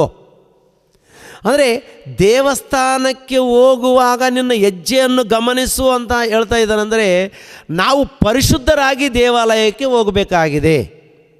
ದೇವಾಲಯಕ್ಕೆ ಹೇಗೆ ಹೋಗಬೇಕು? ಪರಿಶುದ್ಧರಾಗಿ ಹೋಗಬೇಕು ದೇವಾಲಯಕ್ಕೆ. ನಾವು ನಮ್ಮಿಷ್ಟ ಬಂದ ಹಾಗೆ ನಾವು ದೇವರ ಆಲಯಕ್ಕೆ ಹೋದರೆ ನಡೆಯೋದಿಲ್ಲ ಪ್ರಿಯರೇ. ಹೊರಗಡೆ ನೀನು ಏನೇನೋ ಮಾಡಿ ದೇವರ ಆಲಯಕ್ಕೆ ಬಂದರೆ ನಡೆಯಲ್ಲ. ಹಳೆ ಒಡಂಬಡಿಕೆಯ ಪ್ರಕಾರ ವಾಕ್ಯ ಹೇಳ್ತದೆ, ದೇವಸ್ಥಾನಕ್ಕೆ ಹೋಗುವಾಗ ನಿನ್ನ ಹೆಜ್ಜೆಯನ್ನು ಗಮನಿಸು. ಅಂದರೆ ನೀನು ನಿನ್ನನ್ನು ಪರಿಶೀಲನೆ ಮಾಡಿಕೊಂಡು ನಿನ್ನ ನಡೆ ನಿನ್ನ ನುಡಿ ಯಾವ ರೀತಿ ಇದೆ ಅಂತಕ್ಕಂಥದ್ದನ್ನು ಆಲೋಚನೆ ಮಾಡಿಕೊಂಡು ದೇವಾಲಯದೊಳಗೆ ಪ್ರವೇಶಿಸು. ಒಂದು ಹೇಳ್ತೀನಿ, ಇಲ್ಲಿ ನಿನಗೆ ಒಂದು ಪ್ರಶ್ನೆ ಕೇಳ್ತೀನಿ. ಈಗ ದೇವಾಲಯ ಪವಿತ್ರವಾದದ್ದ, ಮನುಷ್ಯ ಪವಿತ್ರವಾಗಬೇಕಾಗಿದೆ? ಇಲ್ಲಿ ನನ್ನ ಪ್ರಶ್ನೆ ಏನಂದರೆ, ಇದು ದೇವಾಲಯ ಪವಿತ್ರವಾದದ್ದ ಅಥವಾ ಮನುಷ್ಯ ಪವಿತ್ರನಾಗಬೇಕಾಗಿದೆನಾ? ಎರಡರೂ ಪರಿಶುದ್ಧತೆಯಲ್ಲಿರಬೇಕಾಗಿದೆ. ದೇವಾಲಯ ಮನುಷ್ಯ ನಿರ್ಮಾಣ ಮಾಡಿದ್ದು. ಇದನ್ನು ಸ್ವಚ್ಛತೆ ಕಾಪಾಡುವಂಥ ಜವಾಬ್ದಾರಿ ಯಾರ್ದು? ಮನುಷ್ಯರದು. ಈ ಆಲಯವನ್ನು ಯಾರು ನಿರ್ಮಾಣ ಮಾಡ್ತಾರೋ ಅವರು ಇದನ್ನು ಶುಚಿ ಮಾಡುತ್ತಾರೆ, ಶುದ್ಧಿ ಮಾಡುತ್ತಾರೆ, ಶುದ್ಧವಾಗಿಟ್ಟುಕೊಳ್ಳುತ್ತಾರೆ. ಪವಿತ್ರತೆ ಪರಿಶುದ್ಧತೆ ಅಂದರೆ ಏನು? ಯಾವ ಕಲ್ಮಶ ಯಾವ ಕಳಂಕವೂ ಇರಲಾರ್ದಂಗೆ, ಯಾವ ಧೂಳು ಯಾವ ಡಸ್ಟ್ ಇಲ್ದಂಗೆ ನೋಡಿಕೊಳ್ಳುವಂಥದ್ದೇ ದೇವಾಲಯ ಪವಿತ್ರತೆ. ಈ ದೇವಾಲಯಕ್ಕೆ ಹೋಗುವಂಥವನು ಹೆಂಗಿರಬೇಕು ಅಂತ ವಾಕ್ಯ ಹೇಳ್ತಾ ಇದೆ ಅಂದರೆ ಪರಿಶುದ್ಧತೆಯಲ್ಲಿರಬೇಕು, ಪವಿತ್ರನಾಗಿರಬೇಕು. ಅಲ್ಲಿಗೆ ಹೋಗಿ ಪರಿಶುದ್ಧನಾಗಬೇಕಂದ್ರೆ ನೀನು ಹೆಂಗಿದ್ದರೂ ಕೂಡ ಒಳಗೋದ ಮೇಲೆ ಪರಿಶುದ್ಧನಾಗಬೇಕಾಗತ್ತಾ? ಹೌದಾ ಇಲ್ವಾ? ನಾನು ಮೈ ತುಂಬ ಗಲೀಜು ಮಾಡ್ಕೊಂಡೀನಿ ಅಂತಂದರೆ ನೀರಿನಲ್ಲಿ ಮುಳುಗಿದ್ರೆ ಏನಾಗುತ್ತಾ? ನನ್ನ ಮೈ ಮೇಲೆ ಇರ್ತಕ್ಕಂಥ ಕೊಳೆಯೆಲ್ಲ ಹೋಗುತ್ತೆ. ಹೌದಾ ಇಲ್ವಾ? ನೀರು ಎದಕ್ಕಿದೆ ಅಂದರೆ ನನ್ನ ಕೊಳೆಯನ್ನು ತೊಳೆಯುವುದಕ್ಕಾಗಿ. ಈಗ ದೇವಾಲಯ ಅದಕ್ಕಿರಬೇಕಂದ್ರೆ ದೇವಾಲಯದಲ್ಲಿ ನೀನು ಸೇರಿದರೆ ನಿನ್ನ ಕೊಳೆಯನ್ನು ತೆಗೆಯುವುದಕ್ಕಾಗಿ. ಅಂದರೆ ದೇವಾಲಯದಲ್ಲಿ ಪ್ರವೇಶ ಮಾಡಿದಾಗ, ದೇವಾಲಯದಲ್ಲಿ ವಾಕ್ಯವನ್ನು ಕೇಳಿದಾಗ ಆ ಒಂದು ಕಲ್ಮಶವನ್ನು ತೆಗೆದು ಹಾಕ್ಕೊಳ್ಳುವಂಥ ಆಲೋಚನೆ ನಮಗಿರಬೇಕು. ಅದಕ್ಕೆ ಬರುವಾಗಲೇ ನೀನು ಹೆಂಗೆ ಬರಬೇಕಂದ್ರೆ ದೇವಾಲಯಕ್ಕೆ ಪವಿತ್ರನಾಗಿ ಬರಬೇಕು. ಗಮನಿಸು, ನಿನ್ನ ಹೆಜ್ಜೆಯನ್ನು ಗಮನಿಸು. ಅಂದರೆ ಈಗೋ ಈ ಆಲಯದೊಳಗೆ ನೀನು ಸೇರ್ತಾ ಇದೆಯಾ? ಅದು ದೇವರ ಆಲಯ, ಅದು ದೇವರಿರುವಂಥ ಗುಡಿ. ಅದರಲ್ಲಿ ನೀನು ಸೇರ್ತಾ ಇದೆಯಲ್ಲ, ಅದರಲ್ಲಿ ಸೇರುವಂಥ ನೀನು ಹೇಗಿದ್ದೀಯೋ ಒಂದು ಸಲ ಆಲೋಚನೆ ಮಾಡು. ಅಂದರೆ ಇಲ್ಲಿ ನೀನು ಹೆಂಗಿದ್ದಿ ಅಂತಕ್ಕಂಥದ್ದು ನಮಗೆ ಭಾಳ ಪ್ರಾಮುಖ್ಯವಾದದ್ದು. ನೀನು ಹೆಂಗಿರಬೇಕು, ಹೇಗಿರಬೇಕು. ಈ ಹಳೆ ಒಡಂಬಡಿಕೆಯಲ್ಲೆಲ್ಲ ನೋಡುವಾಗ ಪ್ರಿಯರೇ, ಒಂದು ವಿಚಿತ್ರ ಏನಂತಂದರೆ ಸ್ಥಳಕ್ಕೂ ಮತ್ತು ಆಲಯಕ್ಕೂ ಪ್ರಾಧಾನ್ಯತೆಯನ್ನು ನಾವು ನೋಡ್ತಾ ಇದ್ದೀವಿ. ಸ್ಥಳಕ್ಕೂ ಮತ್ತು ಆಲಯಕ್ಕೂ ಪ್ರಾಧಾನ್ಯತೆಯನ್ನು ನಾವು ನೋಡಿಕೊಳ್ತಾ ಇದ್ದೀವಿ ಪ್ರೀತಿಯುಳ್ಳಂಥ ದೇವರ ಮಕ್ಕಳೇ. ಆದರೆ ಹೊಸ ಒಡಂಬಡಿಕೆಗೆ ಬಂದಾಗ ಆ ಒಂದು ಸಿದ್ಧಾಂತವನ್ನು ಅಥವಾ ಆ ಸ್ಥಳವನ್ನು ಅಥವಾ ಆ ಆಲಯವನ್ನು ಈ ಎರಡನ್ನ ಏನು ಅಂತ ಹೇಳಿ ಯೇಸು ಕ್ರಿಸ್ತನು ಹೇಳ್ತಾ ಇದ್ದಾನೋ ಒಂದು ಸಲ ಆಲೋಚನೆ ಮಾಡೋಣ ಪ್ರಿಯರೇ. ಯೋಹಾನನ ಬರೆದ ಸುವಾರ್ತೆ ಚೆನ್ನಾಗಿ ಕೇಳಬೇಕು ಪ್ರಿಯರೇ. ಯಾಕಂದರೆ ಇದು ಸ್ವಲ್ಪ ಮಿಸ್ ಆದರೆ ನಿಮಗೆ ಅರ್ಥ ಆಗ್ಬೇಕಾದ್ರೆ ಭಾಳ ಕಷ್ಟ. ಈಗ ಯೋಹಾನನ ಬರೆದ ಸುವಾರ್ತೆಗೆ ಬರೋಣ ಪ್ರಿಯರೇ. ಈ ಅಧ್ಯಾಯನ ಎಲ್ಲರೂ ತಗೊತಾರೆ. 4ನೇ ಅಧ್ಯಾಯ 21ನೇ ವಚನದಿಂದ 24ನೇ ವಚನಗಳವರೆಗೆ ನಾವು ಓದಿಕೊಂಡು ಹೋಗೋಣ ಪ್ರಿಯರೇ. ಇಲ್ಲಿ ಒಂದು ಅದ್ಭುತವಾದಂಥ ವಿಷಯ ನಮಗೆ ಕಂಡು ಬರುತ್ತೆ ಪ್ರಿಯರೇ. 4ನೇ ಅಧ್ಯಾಯ 21ನೇ ವಚನದಿಂದ ಓದ್ತೇನೆ ಪ್ರಿಯರೇ. 20ನೇ ವಚನದಿಂದ ಓದೋಣ. ಅಯ್ಯ, ನೀನು ಪ್ರವಾದಿ ಎಂದು ನನಗೆ ಕಾಣುತ್ತದೆ. ನಮ್ಮ ಹಿರಿಯರು ಈ ಬೆಟ್ಟದಲ್ಲಿ ದೇವಾರಾಧನೆ ಮಾಡುತ್ತಿದ್ದರು, ಆದರೆ ನೀವು ಆರಾಧನೆ ಮಾಡತಕ್ಕ ಸ್ಥಳವು ಯೆರೂಸಲೇಮಿನಲ್ಲಿ ಅದೇ ಎನ್ನುತ್ತೀರಿ ಎಂದು ಹೇಳಿದಾಗ, ಅಂದರೆ ಅವತ್ತಿನ ದಿನದಲ್ಲಿರ್ತಕ್ಕಂಥ ಇಸ್ರಾಯೇಲರಿಗೆ ಆಗೋ ಯೆರೂಸಲೇಮಿನಲ್ಲಿರ್ತಕ್ಕಂಥ ದೇವಾಲಯದಲ್ಲಿ ಆರಾಧನೆ ಮಾಡುವಂಥ ಒಂದು ಅಭ್ಯಾಸ ಇದೆ. ಅದೇ ರೀತಿಯಲ್ಲಿ ಹೋರೇಬು ಬೆಟ್ಟದಲ್ಲಿ ಕೂಡ ಆರಾಧನೆ ಮಾಡುವಂಥ ಅಭ್ಯಾಸ ಅವರಿಗಿದೆ. ಅದಕ್ಕೆ ಆ ಸಮರೆಯ ಸ್ತ್ರೀ ಹೇಳ್ತಾಳ, ಅಯ್ಯ, ನೀನು ಪ್ರವಾದಿ ಎಂದು ನನಗೆ ಗೊತ್ತು. ಯಾಕಂದರೆ ನಿನ್ನ ಮಾತುಗಳಿಂದ ನನಗೆ ಅನ್ನಿಸ್ತಾ ಇದೆ ನೀನು ಪ್ರವಾದಿ ಎಂದು. ನೀನು ಏನು ಹೇಳ್ತಾ ಇದ್ದೀನಿ ನನಗೆ ಅಂತಂದರೆ ಅರ್ಥ ಆಗ್ತಾ ಇದೆ. ಇನ್ನು ಯೇಸು ಕ್ರಿಸ್ತ ಏನು ಹೇಳಿಲ್ಲ ದೇವಾಲಯದ ಬಗ್ಗೆ, ಇನ್ನೂ ಏನೂ ಹೇಳಿಲ್ಲ. ಈ ಅಮ್ಮ ಹೇಳ್ತಾ ಇದ್ದಾಳೆ, ನೀನು ಏನು ಹೇಳ್ತಿದ್ದೆ ಅಂತಕ್ಕಂಥದ್ದು ನನಗೆ ಗೊತ್ತು. ಏನಂತ? ಆ ಬೆಟ್ಟದಲ್ಲಿ ನಮ್ಮ ಪಿತೃಗಳ ಬೆಟ್ಟದಲ್ಲಿ ಆರಾಧನೆ ಮಾಡುತ್ತಿದ್ದರು, ಅದಲ್ಲ ದೇವಾಲಯದಲ್ಲಿ ಪ್ರಾರ್ಥನೆ ಮಾಡಬೇಕು, ಆರಾಧನೆ ಮಾಡಬೇಕಂತ ನೀವು ಹೇಳ್ತೀರಿ, ನನಗೆ ಗೊತ್ತು ಅಂತ. ಅಂದರೆ ಈ ಅಮ್ಮನಿಗೆ, ಆ ಸಮರೆ ಸ್ತ್ರೀಗೆ ಕಂಡಿದ್ದು 2 ಸ್ಥಳಗಳು. ಒಂದು ಬೆಟ್ಟದ ಮೇಲೆ ಆರಾಧನೆ, ಎರಡನೇದು ಯೆರೂಸಲೇಮಿನಲ್ಲಿರ್ತಕ್ಕಂಥ ಸೊಲೊಮೋನನು ಕಟ್ಟಿಸಿರ್ತಕ್ಕಂಥ ದೇವಾಲಯದಲ್ಲಿ ಆರಾಧನೆ. ಅಂದರೆ ಈ 2 ಸ್ಥಳಗಳು ಗೊತ್ತುಂಟು ಇಸ್ರಾಯೇಲರಿಗೆ. ಈ 2 ಸ್ಥಳಗಳಿಗೆ ಪ್ರಾಮುಖ್ಯತೆಯನ್ನು ಕೊಟ್ಟಿದ್ದರು. ಅವತ್ತು ಮೋಶೆ ಹೇಳ್ತಾ ಇದ್ದಾನೆ, ಹೋರೇಬು ಬೆಟ್ಟ ಇದು ದೇವರ ಬೆಟ್ಟ, ಇಲ್ಲಿ ಪರಿಶುದ್ಧತೆ ಇದೆ, ಇದು ಪವಿತ್ರವಾದಂಥ ಭೂಮಿ, ಇಲ್ಲಿ ನೀನು ಚಪ್ಪಲಿ ಹಾಕ್ಕೊಂಡು ನಿಲ್ಲಬೇಡ ಅನ್ನೋಂಥ ಮಾತಲ್ಲಿ ನೋಡಿದೀವಿ ಪ್ರಿಯರೇ. ಇಲ್ಲಿ ಹೇಳ್ತಾ ಇದ್ದಾಳೆ, ಆ ಬೆಟ್ಟದಲ್ಲಿ ಆರಾಧನೆ ಮಾಡಂತ ಹೇಳ್ತಾ ಇದೀಯಾ ನೀನು, ಆ ಬೆಟ್ಟದಲ್ಲಿ ಆರಾಧನೆ ಮಾಡಂತ ಹೇಳ್ದೆ. ಇನ್ನು ಯೇಸು ಸ್ವಾಮಿ ಏನು ಹೇಳ್ತಾನೋ ಇನ್ನೂ ಗೊತ್ತಿಲ್ಲ. ಮೊದಲಾಗೆ ಹೇಳ್ತಾರೆ, ಮೊದಲಾಗೆ ಮಾತಾಡ್ಬಿಡ್ತಾರೆ. ಆ ವಾಕ್ಯಗಳನ್ನು ಸರಿಯಾದ ರೀತಿಯಲ್ಲಿ ಆಲೋಚನೆ ಮಾಡಿಕೊಳ್ಳಲ್ಲ. ಆ ವಾಕ್ಯಗಳ ಹಿಂದೆ ಮುಂದೆ ಓದಿಕೊಳ್ಳಲ್ಲ. ಆ ವಾಕ್ಯಗಳ ಆಳ ಏನೆಂಬುದು ಗೊತ್ತಾಗಲ್ಲ. ಇದು ಆಲಯ, ಇದು ಮಂದಿರ, ಇದು ಸಭೆ, ಈ ಸಭೆಯಲ್ಲಿ ದೇವರ ಆರಾಧನೆ ಮಾಡಬೇಕು ಅಂತ ಹೇಳ್ಬಿಟ್ಟು ಸಭೆಯಲ್ಲಿ ದೇವರ ಆರಾಧನೆ ಮಾಡ್ಬೇಕಂತ ಹೇಳ್ತಾ ಇದ್ದಾನೆ ಯೇಸು ಸ್ವಾಮಿ ಸಭೆಯಲ್ಲಿ ಆರಾಧನೆ ಮಾಡ್ರಿ ಅಂತ ಹೇಳ್ತಾ ಇದ್ದಾನ. ಅಥವಾ ನಿಮಗಿಷ್ಟ ಬಂದಂಗೆ ನೀವು ಅರ್ಥ ಮಾಡಿಕೊಂಡು ಅದನ್ನು ವಕ್ರೀಕರಿಸಿಕೊಂಡು ನಿಮ್ಮ ಜನರಿಗೆ ಬೋಧ ಮಾಡ್ತಾ ಇದ್ದೀರಾ? ಎಲ್ಲಿ ಬೋಧ ಮಾಡಬೇಕಂತ ಹೇಳ್ತಾ ಇದ್ದಾನೆ ಯೇಸು ಸ್ವಾಮಿ? ಅಥವಾ ಎಲ್ಲಿ ಆರಾಧನೆ ನಡಿಬೇಕಾಗಿದೆ ಅಂತ ಹೇಳ್ತಾ ಇದ್ದಾನೆ ಯೇಸು ಸ್ವಾಮಿ? ಇದನ್ನು ಅರ್ಥ ಮಾಡಿಕೊಳ್ಳದೆ ತಮಗೆ ಅನುಕೂಲವಾದಂಥ ರೀತಿಯಲ್ಲಿ ವಚನಗಳನ್ನು ಅರ್ಥ ಮಾಡಿಕೊಂಡು ವ್ಯರ್ಥವಾಗಿ ಬೋಧ ಮಾಡಿ ಆ ಬೋಧನೆ ನಂಬಿರ್ತಕ್ಕಂಥ ಎಲ್ಲರನ್ನು ನರಕಕ್ಕೆ ಕಳಿಸುವಂಥ ಆಲೋಚನೆಗಳಿಟ್ಕೊಂಡು ಬೋಧನೆ ಮಾಡ್ತಾ ಇದ್ದಾರೆ ಇವತ್ತು ಸಮಾಜದಲ್ಲಿ ಅನೇಕ ಕ್ರೈಸ್ತರು. ಪ್ರಿಯರೇ, ಪ್ರೀತಿಯುಳ್ಳಂಥ ದೇವರ ಮಕ್ಕಳೇ, ಬೆಟ್ಟಕ್ಕೆ ಪ್ರಾಧಾನ್ಯತೆ ಇಲ್ಲ, ಇಗೋ ದೇವಾಲಯಕ್ಕೂ ಪ್ರಾಧಾನ್ಯತೆ ಇಲ್ಲ. ಯೇಸು ಕ್ರಿಸ್ತನು ಮಾತಾಡುವುದನ್ನು ನಾವು ನೋಡೋಣ ಪ್ರಿಯರೇ. ಯೇಸು ಕ್ರಿಸ್ತನು ಮಾತಾಡುವುದನ್ನು ನೋಡೋಣ. ಏನು ಹೇಳ್ತಾ ಇದ್ದಾನೆ? ಆ ಅಮ್ಮ ಹೇಳ್ತಾಳೆ, ನಮ್ಮ ಹಿರಿಯರು ಬೆಟ್ಟದಲ್ಲಿ ಆರಾಧನೆ ಮಾಡುತ್ತಿದ್ದರು, ಆದರೆ ನೀವು ಆರಾಧನೆ ಮಾಡತಕ್ಕ ಸ್ಥಳವು ಯೆರೂಸಲೇಮಿನಲ್ಲಿ ಅದೇ ಅನ್ನುತ್ತೀರಿ ಎಂದು ಹೇಳಿದಾಗ ಯೇಸು ಹೇಳ್ತಾನೆ ಆಕೆಗೆ, ಅಮ್ಮ, ನಾನು ಹೇಳುವ ಮಾತನ್ನು ನಂಬು, ನೀನು ಮಾತಾಡೋದು ಬಿಡು. ನಾನೇನು ಹೇಳ್ತೀನೋ ಒಂದು ಸಲ ಆಲೋಚನೆ ಮಾಡು. ಒಂದು ಕಾಲ ಬರುತ್ತದೆ, ಆ ಕಾಲದಲ್ಲಿ ನೀವು ತಂದೆಯನ್ನು ಆರಾಧಿಸಬೇಕಾದರೆ ಈ ಬೆಟ್ಟಕ್ಕೂ ಹೋಗುವುದಿಲ್ಲ, ಯೆರೂಸಲೇಮಿಗೂ ಹೋಗುವುದಿಲ್ಲ. ಎಲ್ಲಿಗೆ ಹೋಗಲ್ಲ ಅಂತ? ಆ ಬೆಟ್ಟಕ್ಕೂ ಹೋಗುವಂಥ ಅವಶ್ಯಕತೆ ಇಲ್ಲ, ಯೆರೂಸಲೇಮಿನಲ್ಲಿರ್ತಕ್ಕಂಥ ದೇವಾಲಯಕ್ಕೂ ಹೋಗತಕ್ಕಂಥ ಅವಶ್ಯಕತೆ ಇಲ್ಲ. ಎಷ್ಟು ಸ್ಪಷ್ಟವಾಗಿ ಹೇಳ್ತಾ ಇದ್ದಾನೆ. ಈ ಎರಡು ಪ್ರಾಮುಖ್ಯವಾದಂಥ ಸ್ಥಳಗಳನ್ನು ಭಾವನೆ ಇಸ್ರೇಲರಲ್ಲಿಯೂ ಸಮರಯರಲ್ಲಿಯೂ ಇತ್ತು ಪ್ರಿಯರೇ. ಅದಕ್ಕೆ ಅವರು ಸೊಲೊಮೋನ ಕಟ್ಟಿಸಿರ್ತಕ್ಕಂಥ ದೇವಾಲಯಕ್ಕೆ ಪ್ರಾಧಾನ್ಯತೆ ಕೊಡ್ತಿದ್ದರು. ಆಮೇಲೆ ಆ ಒರೇಬು ಬೆಟ್ಟ ಅನ್ನೋಂಥ ಬೆಟ್ಟಕ್ಕೆ ಪ್ರಾಧಾನ್ಯತೆ ಕೊಡ್ತಿದ್ದರು. ಅನೇಕ ಪಿತೃಗಳು ಕೂಡ ಬೆಟ್ಟಗಳಲ್ಲಿ ದೇವರನ್ನು ಆರಾಧನೆ ಮಾಡಿದರು. ಅದಕ್ಕಾಗಿ ಅದೇ ಪವಿತ್ರವಾದ ಸ್ಥಳ ಅಂತೂ ಅದಕ್ಕೂ ಪ್ರಾಧಾನ್ಯತೆ, ಮತ್ತು ಸೊಲೊಮೋನ ಮಹಾರಾಜನು ಕಟ್ಟಿಸಿರ್ತಕ್ಕಂಥ ದೇವಾಲಯಕ್ಕೂ ಪ್ರಾಧಾನ್ಯತೆ ಅಂತಕ್ಕಂಥ ವಿಷಯವನ್ನು ಹಾಗೂ ಅಲ್ಲಿರ್ತಕ್ಕಂಥ ಜನರೆಲ್ಲರಿಗೂ ಗೊತ್ತು. ಆದರೆ ಯೇಸು ಕ್ರಿಸ್ತನು ಒಂದು ಹೊಸ ರೂಟನ್ನು ತರ್ತಾ ಇದ್ದಾನೆ, ಹೊಸ ಪದ್ಧತಿಯನ್ನು ತರ್ತಾ ಇದ್ದಾನೆ. ಇವತ್ತಿಗೂ ಯಾರಿಗೆ ಅರ್ಥವಾಗಲಾರದ ರೀತಿಯಲ್ಲಿ ಯೇಸು ಕ್ರಿಸ್ತನು ಮಾತಾಡಿರುವುದನ್ನು ನಾವು ನೋಡ್ತಾ ಇದ್ದೀವಿ ಪ್ರಿಯರೇ. ಅಂದರೆ ಬೆಟ್ಟದ ಮೇಲೆ ಆರಾಧನೆ ಮಾಡ್ತಕ್ಕಂಥ ಅವಶ್ಯಕತೆ ಇಲ್ಲ.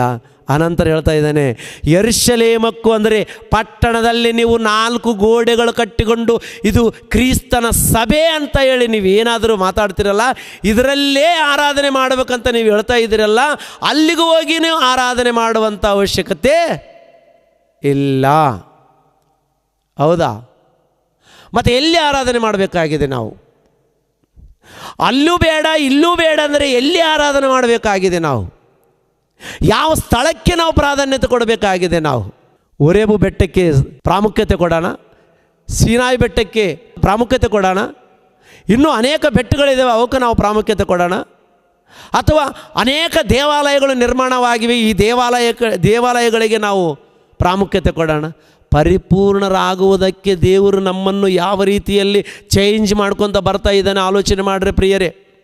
ಒಂದು ಸ್ಥಳಕ್ಕೆ ಪ್ರಾಮುಖ್ಯತೆ ಕೊಟ್ಟ, ಎರಡನೇದು ದೇವಾಲಯಕ್ಕೆ ಪ್ರಾಮುಖ್ಯತೆ ಇದೆ ಅಂತ ಹೇಳಿದ ಅನಂತರ ಅವರಿಗೆ ಪರಿಪೂರ್ಣ ಜ್ಞಾನವನ್ನು ಕಲಿಸಿಕೊಡುವುದಕ್ಕಾಗಿ ಯೇಸು ಕ್ರಿಸ್ತನು ಹೇಳ್ತಾ ಇದ್ದಾನೆ, ಆ 2 ಸ್ಥಳಗಳೆಲ್ಲ ದೇವರನ್ನ ಆರಾಧನೆ ಮಾಡುವಂಥದ್ದು.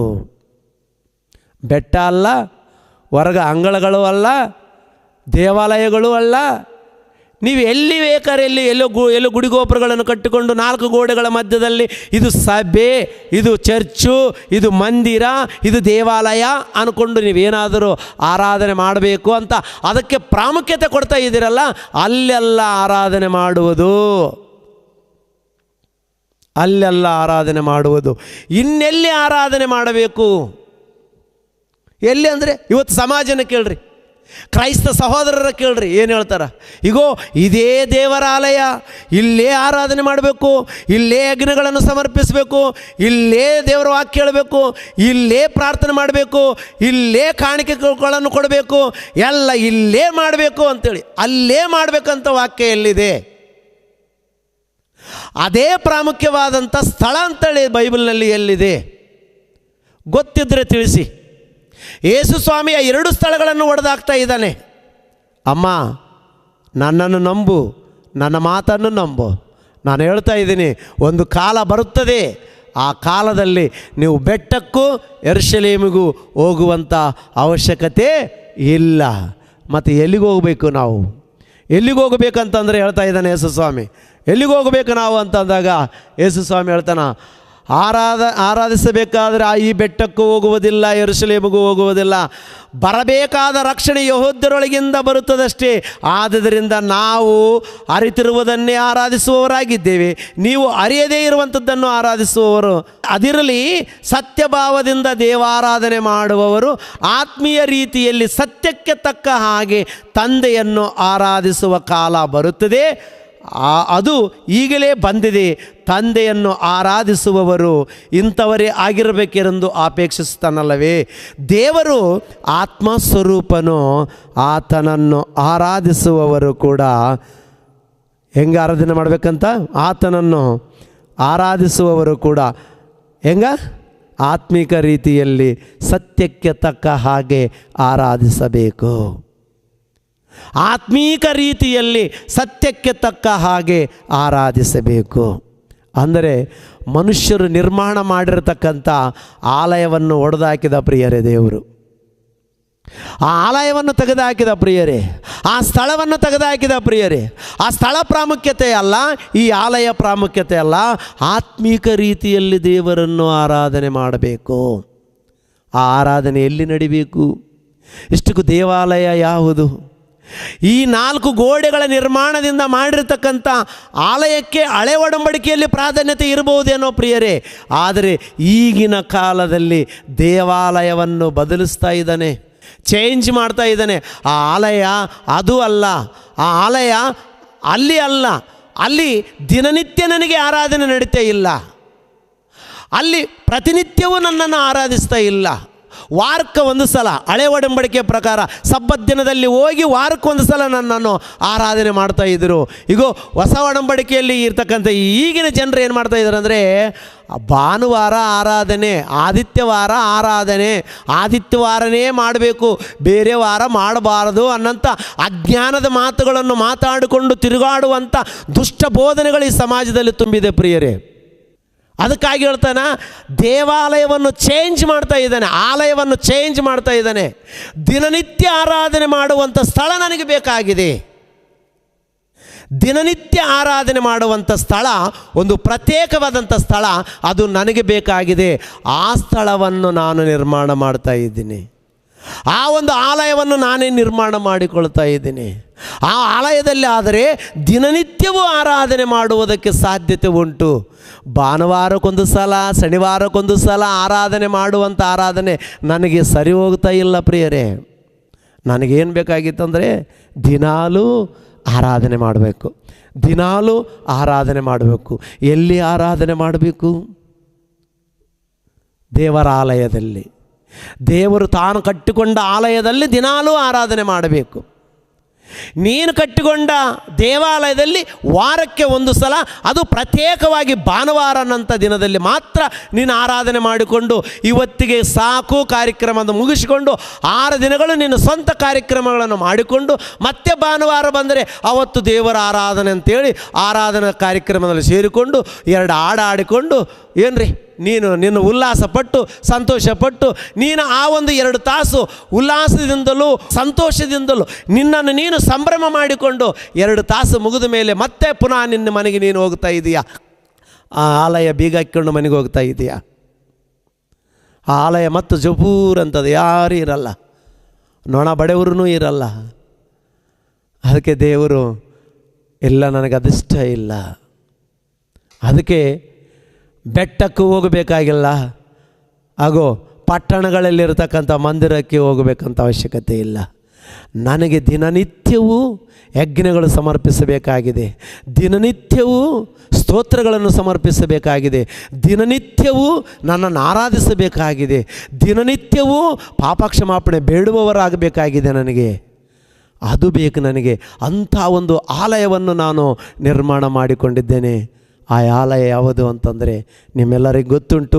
ಕೊರಿಂಥದವರಿಗೆ ಬರೆದ ಮೊದಲನೇ ಪತ್ರಿಕೆ 3ನೇ ಅಧ್ಯಾಯ 16ನೇ ವಚನ 17ನೇ ವಚನವನ್ನು ಓದಿಕೊಳ್ಳೋಣ ಪ್ರಿಯರೇ. ಕೊರಿಂಥದವರಿಗೆ ಬರೆದಂಥ ಮೊದಲನೇ ಪತ್ರಿಕೆ 3ನೇ ಅಧ್ಯಾಯ 16ನೇ ವಚನವನ್ನು ನೋಡೋಣ. 16ನೇ ವಚನವನ್ನು ಓದಿಕೊಳ್ಳೋಣ ಪ್ರಿಯರೇ. ನೀವು ದೇವರ ಆಲಯವಾಗಿದ್ದೀರೆಂಬುದು ದೇವರ ಆತ್ಮನು ನಿಮ್ಮಲ್ಲಿ ವಾಸ ಮಾಡುತ್ತಾನೆಂದು ನಿಮಗೆ ಗೊತ್ತಿಲ್ಲವೋ? ನೀನೇ ದೇವರಾಲಯ, ನೀನೇ ದೇವರಾಲಯ. ಸ್ಪಷ್ಟವಾಗಿ ಹೇಳ್ತಾ ಇದ್ದಾನೆ ಪೌಲನು. ಪರಿಶುದ್ಧಾತ್ಮ ಪ್ರೇರೇಪಣೆಯಿಂದ ಮಾತಾಡುವಂಥ ಮಾತು ಪ್ರಿಯರಿದು. ನೀನೇ ದೇವರ ಆಲಯ. ಈ ಆಲಯದಲ್ಲಿ ಪವಿತ್ರಾತ್ಮ ನಿವಾಸ ಮಾಡ್ತಾ ಇದ್ದಾನೆ. ಗೊತ್ತಲ್ಲ ಪವಿತ್ರಾತ್ಮನ ಯಾವಾಗ ಬರ್ತಾನೆ ನಮ್ಮಲ್ಲಿ?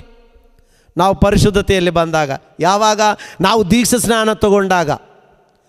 ಅಪೊಸ್ತಲ ಕೃತ್ಯಗಳು 2ನೇ ಅಧ್ಯಾಯ 38ನೇ ವಚನದಲ್ಲಿ ನಾವು ನೋಡುವಾಗ, ನಿಮ್ಮಲ್ಲಿ ಪ್ರತಿಯೊಬ್ಬನು ಮಾರು ಮನಸ್ಸನ್ನು ಹೊಂದಿಕೊಂಡು ಮನಸ್ಸನ್ನು ದೇವರ ಕಡೆಗೆ ತಿರುಗಿಕೊಂಡು ಪಾಪ ಕ್ಷಮಾಪಣೆ ನಿಮಿತ್ತವಾಗಿ ಯೇಸು ಕ್ರಿಸ್ತನ ನಾಮದಲ್ಲಿ ದೀಕ್ಷಾ ಸ್ನಾನ ತಗೊಂಡವನು, ಅವನಿಗೆ ಪರಿಶುದ್ಧಾತ್ಮ ಎಂಬ ವರವನ್ನು ನಾನು ಕೊಡುತ್ತೇನೆ.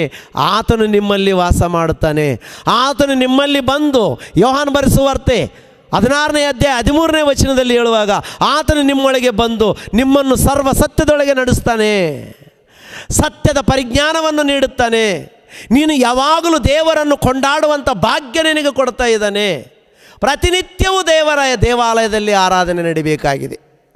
ಹೈಂದವ ದೇವಾಲಯಗಳನ್ನು ನೀವು ನೋಡಿದರೆ ಇಲ್ಲ ಪ್ರಿಯರೇ, ಒಂದು ಸಲ ಹೋಗ್ರಿ ಹೈಂದವ ದೇವಾಲಯಗಳಲ್ಲಿ ನೋಡ್ರಿ.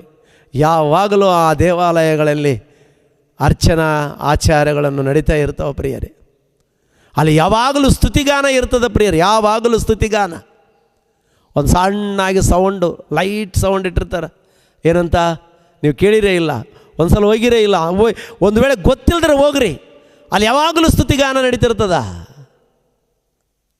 ಯಾವಾಗಲೂ ಅಲ್ಲಿ ಅರ್ಚನಾ ಕಾರ್ಯ ನಡೀತಿರ್ತದ, ಯಾವಾಗಲೂ ಅವರು ನಂಬಿರ್ತಕ್ಕಂಥ ಅವ್ರ ದೇವರುಗಳಿಗೆ ಅವರು ಅಭಿಷೇಕ ಮಾಡ್ತಿರ್ತಾರ. ಯಾವಾಗಲೂ ಆ ದೇವಾಲಯದಲ್ಲಿ ಒಬ್ಬ ಪೂಜಾರಿ ಇರ್ತಾನೆ, ಭಕ್ತಾದಿಗಳು ಬರ್ತಿರ್ತಾರೆ. ಅಂಥ ಒಂದು ಆಲಯ ನನಗೆ ಬೇಕಾಗಿದೆ. ಆ ಆಲಯ ಮನುಷ್ಯರ ನಿರ್ಮಾಣ ಮಾಡಿರ್ತಕ್ಕಂಥ ಆಲಯ ಅಲ್ಲ, ಅದು ನಾನು ನಿರ್ಮಾಣ ಮಾಡಿಕೊಂಡಿರ್ತಕ್ಕಂಥ ಆಲಯ. ಹಾಗೂ ನಿಮ್ಮ ದೇಹವೇ ನನ್ನ ಆಲಯ. ಆ ಆಲಯದಲ್ಲಿ ನನ್ನನ್ನು ಆರಾಧಿಸುವಂಥ ವ್ಯಕ್ತಿಗಳು ಬೇಕು. ಅದಕ್ಕೆ ಹೇಳ್ತಾ ಇದ್ದಾನಲ್ಲಿ. ಮತ್ತೊಂದು ಸಲ ಹೋದರೆ ಪ್ರಿಯರೇ, ಮತ್ತೊಂದು ಸಲ ಹೋದ್ರಿ 16ನೇ ವಚನ, ನೀವು ದೇವರ ಆಲಯವಾಗಿದ್ದೀರೆಂದು, ದೇವರು ಆತ್ಮನು ನಿಮ್ಮಲ್ಲಿ ವಾಸ ಮಾಡುತ್ತಾನೆಂದು ನಿಮಗೆ ಗೊತ್ತಿಲ್ಲವೋ? ಯಾವನಾದರೂ ದೇವರ ಆಲಯವನ್ನು ಕೆಡಿಸಿದರೆ ದೇವರವನನ್ನು ಕೆಡಿಸುವನು. ಯಾಕಂದರೆ ದೇವರ ಆಲಯವು ಪವಿತ್ರವಾದದ್ದು, ಆ ಆಲಯವು ನೀವೇ. ದೇವರ ಆಲಯ ನೀವೇ. ನೋಡಿದಿರ ಪ್ರಿಯರೇ, ಹೆಂಗೆ ಚೇಂಜ್ ಮಾಡ್ಕೊತ ಬರ್ತಾ ಇದ್ದಾನೆ ಆಲಯನ. ಇವತ್ತು ಬೋಧಕರು ಹೇಳ್ತಾ ಇದ್ದಾರೆ, 4 ಗೋಡೆಗಳಿಂದ ನಿರ್ಮಾಣ ಪಟ್ಟು ಒಂದು 100 ಜನ ಅಲ್ಲಿ ಸೇರಿಕೊಂಡು ಆರಾಧನೆ ಮಾಡ್ತಕ್ಕಂಥ ಸ್ಥಳ ಇದು ದೇವರ ಆಲಯ ಅಂತೇಳಿ. ಅದಕ್ಕೆ ಪ್ರಾಧಾನ್ಯತೆ ಇಲ್ಲ ಅಂತೇಳಿ ಯೇಸು ಸ್ವಾಮಿ ಹೇಳ್ತಾ ಇದ್ದಾನೆ. ನೀವು ಯೆರೂಸಲೇಮು ಪಟ್ಟಣಕ್ಕೂ ಹೋಗೋದು ಬೇಕಾಗಿಲ್ಲ, ಬೆಟ್ಟದಲ್ಲಿ ಹೋಗಿ ದೇವರನ್ನ ಆರಾಧನೆ ಮಾಡೋದು ಬೇಕಾಗಿಲ್ಲ. ಈಗೋ ದಿನನಿತ್ಯಲೂ ಆರಾಧನೆ ಮಾಡ್ತಕ್ಕಂಥ ವಿಷಯ ಬೇಕು ನನಗೆ. ಯಾಕಂದರೆ ಯಾಜಕರು ನಮ್ಮನ್ನು ಯಾವ ಸ್ಥಾನದಲ್ಲಿಟ್ಟಿದ್ದಾನೆ? ಒಂದು ಸಲ ಪೇತ್ರನು ಬರೆದ ಮೊದಲನೇ ಪತ್ರಿಕೆ 2ನೇ ಅಧ್ಯಾಯ 9ನೇ ವಚನ 10ನೇ ವಚನವನ್ನು ನೋಡ್ರಿ ಪ್ರಿಯರೇ. 2ನೇ ಅಧ್ಯಾಯ 9, 10 ವಚನ. 2ನೇ ಅಧ್ಯಾಯ, ನಿಮ್ಮನ್ನು ಕತ್ತಲೆಯೊಳಗಿಂದ ಕರೆದು ತನ್ನ ಆಶ್ಚರ್ಯಕರವಾದ ಬೆಳಕಿನಲ್ಲಿ ಸೇರಿಸಿದ ಆತನು ಗುಣಾತಿಶಯಗಳನ್ನು ಪ್ರಚುರ ಮಾಡುವವರಾಗುವಂತೆ ದೇವರಾದುಕೊಂಡ ಜನಾಂಗವು, ರಾಜವಂಶಸ್ಥರಾದ ಯಾಜಕರು, ಮೀಸಲಾದ ಜನವು, ದೇವರ ಮೆಚ್ಚುಗೆಯಾದ ಪ್ರಜೆಯೂ ಆಗಿದ್ದೀರಿ. ಅಬ್ಬಾ, ಯಾಜಕತ್ವವನ್ನು ವಹಿಸಿದಾನಂತೆ ಎಲ್ಲರಿಗೆ ಪ್ರಿಯರೇ. ಯಾರ್ಯಾರು ಯೇಸು ಕ್ರಿಸ್ತನ ನಾಮದಲ್ಲಿ ದೀಕ್ಷಾಸ್ನಾನ ತಗೊಳ್ಳುತ್ತಾನೋ, ಅಂದರೆ ಮಾರು ಮನಸ್ಸು ಹೊಂದಿಕೊಂಡು ಮನಸ್ಸನ್ನು ದೇವರ ಕಡೆಗೆ ತಿರುಗಿಸಿಕೊಂಡು ತನ್ನ ಪಾಪಗಳನ್ನು ಒಪ್ಪಿಕೊಂಡು ದೀಕ್ಷಾ ಸ್ನಾನವನ್ನು ತೆಗೆದುಕೊಳ್ಳುತ್ತಾನೋ ಅವನು ಯಾಜಕನ ಕೆಲಸ ಏನು? ಯಾವಾಗಲೂ ಸ್ತುತಿ ಮಾಡತಕ್ಕಂಥದ್ದು, ಯಾವಾಗಲೂ ದೇವರನ್ನು ಕೊಂಡಾಡುವಂಥದ್ದು, ಯಾವಾಗಲೂ ದೇವರ ಕಾರ್ಯಗಳನ್ನು ಮಾಡುವಂಥದ್ದು. ಈಗ ನಾವು ₹1,00,00,000 ಕೊಟ್ಟು ಅಥವಾ 2 ಕೋಟಿ ಕೊಟ್ಟು 10 ಕೋಟಿ ಕೊಟ್ಟು ಬಂಗಾರದ ದೇವಾಲಯವನ್ನು ನಿರ್ಮಾಣ ಮಾಡಿಕೊಂಡ್ರೆ ಆ ದೇವಾಲಯ ದೇವರ ಕೆಲಸ ಮಾಡುವುದಕ್ಕೆ ಸಾಧ್ಯನಾ ಪ್ರಿಯರೇ? ದೇವರ ಕೆಲಸ ಮಾಡುವುದಕ್ಕೆ ಸಾಧ್ಯನಾ? ಸಾಧ್ಯ ಇಲ್ಲ ಪ್ರಿಯರೇ. ದೇವರ ಕೆಲಸ ಮಾಡುವಂಥದ್ದು, ದೇವರನ್ನು ಆರಾಧನೆ ಮಾಡುವಂಥದ್ದು ಯಾವುದು ಅಂದರೆ ದೇವರ ಮನೆಯಾಗಿರುವ ನಮ್ಮ ದೇಹ. ಈ ದೇಹದಲ್ಲಿ ದೇವರಿರ್ತಾನೆ. ನಾವು ಕಟ್ಟಿಕೊಂಡ 4 ಗೋಡೆಗಳ ಮಧ್ಯದಲ್ಲಿ ದೇವರಿಲ್ಲ ಪ್ರಿಯರೇ, ಅದು ನಮ್ಮೆಲ್ಲರಿಗೂ ಗೊತ್ತುಂಟು. ಸೊಲೊಮೋನ ಮಹಾರಾಜನೇ ಕೇಳಿದ ಪ್ರಿಯರೇ, ಆಕಾಶ ಮಹಾಕಾಶ ಹಿಡಿಯಲಾರದಷ್ಟು ಉನ್ನತವಾದ ದೇವರೇ, ನೀನು ನಾನು ನಿರ್ಮಾಣ ಮಾಡಿರ್ತಕ್ಕಂಥ ಈ ದೇವಾಲಯದಲ್ಲಿ ವಾಸ ಮಾಡುವುದಕ್ಕೆ ಸ್ಥಳ ನಿನಗೆ ಸಾಲದು. ಮನುಷ್ಯರು ಕಟ್ಟಿದ ಕಟ್ಟಡಗಳಲ್ಲಿ ನೀನು ನಿವಾಸ ಮಾಡುವತನಲ್ಲ ಅಂತ ನನಗೆ ಗೊತ್ತು. ಆದರೆ ನೀನು ಉನ್ನತವಾದ ಲೋಕದಲ್ಲಿ ಇದ್ದು ಇದರ ಮೇಲೆ ನಿನ್ನ ಪ್ರಸನ್ನತೆ, ನಿನ್ನ ಆಶೀರ್ವಾದ ಇರಲಿ ಅಂತ ಪ್ರಾರ್ಥನೆ ಮಾಡಿದ್ದೇನೆ ವಿನಃ ಈ ದೇವಾಲಯದಲ್ಲಿ ದೇವರಿದ್ದಾನಂತೇಳಿ ಯಾರೂ ಹೇಳಿಲ್ಲ ಪ್ರಿಯರೇ, ಎಲ್ಲೂ ಇಲ್ಲ ಪ್ರಿಯರೇ ಇದರಲ್ಲಿ ದೇವರಿದ್ದಾನಂತೇಳಿ. ಮತ್ತು ಎಲ್ಲಿರ್ತಾನ ದೇವರು? ದೇವರು ಎಲ್ಲಿ ಸಂಚಾರ ಮಾಡಬೇಕಂದಿದ್ದಾನೆ? ದೇವರು ಎಲ್ಲಿ ಸಿಂಹಾಸನ ಹಾಕ್ಕೊಂಡು ಕೂತ್ಕೊಳ್ಬೇಕಂತಿದ್ದಾನೆ? ದೇವರು ಎಲ್ಲಿ ಆರಾಧನೆ ಹೊಂದಬೇಕನ್ನಂಥ ಆಲೋಚನೆ ಇಟ್ಟುಕೊಂಡಿದ್ದಾನಂದರೆ ನಿನ್ನ ದೇಹದಲ್ಲಿ ನಿವಾಸ ನನಗೆ ಬೇಕು.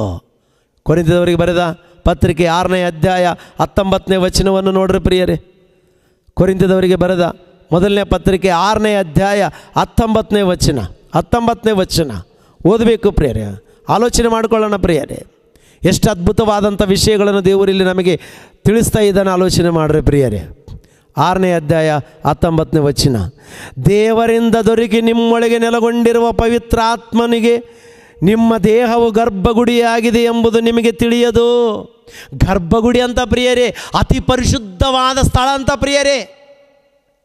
ಅತಿ ಪರಿಶುದ್ಧವಾದಂಥ ಸ್ಥಳಿ ಗರ್ಭಗುಡಿ ಯಾವುದಕ್ಕಂತೀವಿ ಹೇಳಿ ನೋಡೋಣ. ಅತಿ ಪರಿಶುದ್ಧವಾದಂಥ ಸ್ಥಳ. ಹಳೆ ಒಡಂಬಡಿಕೆಯಲ್ಲಿ ಮೋಶೆ ಕಾಲದಲ್ಲಿ ಒಂದು ಗುಡಾರವನ್ನು ಕಟ್ಟಿ ಒಂದು ಅಂಗಳ ಭಾಗ ಎಲ್ಲ ಜನರು ಸೇರುವಂಥದ್ದು, ಒಂದು ಪವಿತ್ರವಾದಂಥ ಸ್ಥಳ ಯಾಜಕರು ಸೇರುವಂಥದ್ದು, ಅತಿ ಪವಿತ್ರವಾದ ಸ್ಥಳ ಅದು ಗರ್ಭಗುಡಿ. ಅಲ್ಲಿ ದೇವರ ನಿವಾಸ ಮಾಡುವಂಥ ಸ್ಥಳ ಅಂಥೇಳಿ ಅವರಿಗೆ ಹೇಳಿರುವುದನ್ನು ನಾವು ನೋಡ್ತಾ ಇದ್ದೀವಿ. ಆದರೆ ಹೊಸ ಒಡಂಬಡಿಕೆಯಲ್ಲಿ ಇಗೋ ನಿನ್ನ ದೇಹವೇ ನನಗೆ ಗರ್ಭಗುಡಿ, ನಿನ್ನ ದೇಹವೇ ನನಗೆ ಗರ್ಭಗುಡಿ. ಈ ಗರ್ಭಗುಡಿಯಲ್ಲಿ ನಾನು ಸೇರಬೇಕು, ಆ ಗರ್ಭಗುಡಿಯಲ್ಲಿ ನಾನು ಸಿಂಹಾಸನ ಹಾಕ್ಕೊಳ್ಬೇಕು. ಅಲ್ಲಿ ನಿನ್ನ ಆತ್ಮದಿಂದಲೂ ಸತ್ಯದಿಂದಲೂ ನೀನು ನನ್ನನ್ನು ಆರಾಧನೆ ಮಾಡಬೇಕು. ಅರ್ಚನಾಚಾರ ಚಲಿಸ್ತಾ ಇದೆಯಾ? ಯಾಜಕತ್ವವನ್ನು ವಹಿಸ್ಕೊಂಡು ಏನು ಮಾಡಬೇಕಾಗಿದೆ? ಯಾಜಕತ್ವವನ್ನು ಮಾಡು. ನೀನು ಸ್ತೋತ್ರ ಯಜ್ಞ ಮಾಡ್ತಾ ಇದೆಯಾ? ಮಾಡು.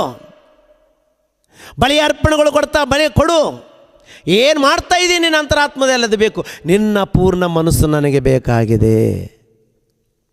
ನಿನ್ನಿಂದ ನಾನು ಮಹಿಮೆ ಹೊಂದಿಕೊಳ್ಳಬೇಕಂತ ನಾನು ಅಂದ್ಕೊಂಡ್ರೆ 4 ಗೋಡೆಗಳಿಗೆ ಪ್ರಾಧಾನ್ಯತೆ ಕೊಟ್ಟು ಆ 4 ಗೋಡೆಗಳಲ್ಲಿ ಅದನ್ನು ಸಭೆ ಅಂತ ಹೆಸರಿಟ್ಟುಕೊಂಡು ಇದು ದೇವಾಲಯ, ಇಲ್ಲಿ ಸ್ತುತಿ ಯಜ್ಞಗಳು ಸಮರ್ಪಿಸಬೇಕು, ಯಜ್ಞಗಳು ಸಮರ್ಪಿಸಬೇಕು, ಆರಾಧನೆ ಮಾಡಬೇಕು. ಯಾವನು ಹೇಳಿಕೊಟ್ಟ ನಿನಗೆ ಈ ಬೋಧನೆ? ಯಾರು ಮಾತಾಡಿದ್ರಿ ಮಾತುಗಳು? ದೇವರು ಹೇಳಿದಾನ ಅಲ್ಲಿ ನನಗೆ ಸಮರ್ಪಿಸಬೇಕಾದಂಥ ಯಜ್ಞ ಅದು ಛಾಯ ಪ್ರಿಯರೇ. ಇಸ್ರಾಯೇಲರಿಗೆ ಹೇಳಿಕೊಟ್ಟಿದ್ದು ಕೇವಲ ಛಾಯ. ಅದು ತಿದ್ದುಪಡಿಗೆ ಮಾಡುವುದಕ್ಕಾಗಿ ಮೊದಲನೇ ಮೆಟ್ಟನ್ನು ಅಗೋ ಈ ರೀತಿ ಮಾಡಿರಿ, ಈ ರೀತಿ ಮಾಡಿರಿ, ಈ ರೀತಿ ಮಾಡ್ರಿ ಅಂತ ತಿದ್ದುಕೊಂತ ಬಂದು ಏನು ಒಂದು ವಿಷಯ ಗೊತ್ತಾ? ನೀವು ಹಳೆ ಒಡಂಬಡಿಕೆಯಲ್ಲಿ ಕೂಡ ಒಂದು ವಿಷಯ ಗೊತ್ತಾ? ದೇವರೇನು ಹೇಳಿದಾನೆ? ಪೂರ್ಣ ಮನಸ್ಸಿನಿಂದಲೂ. ಹೌದಾ?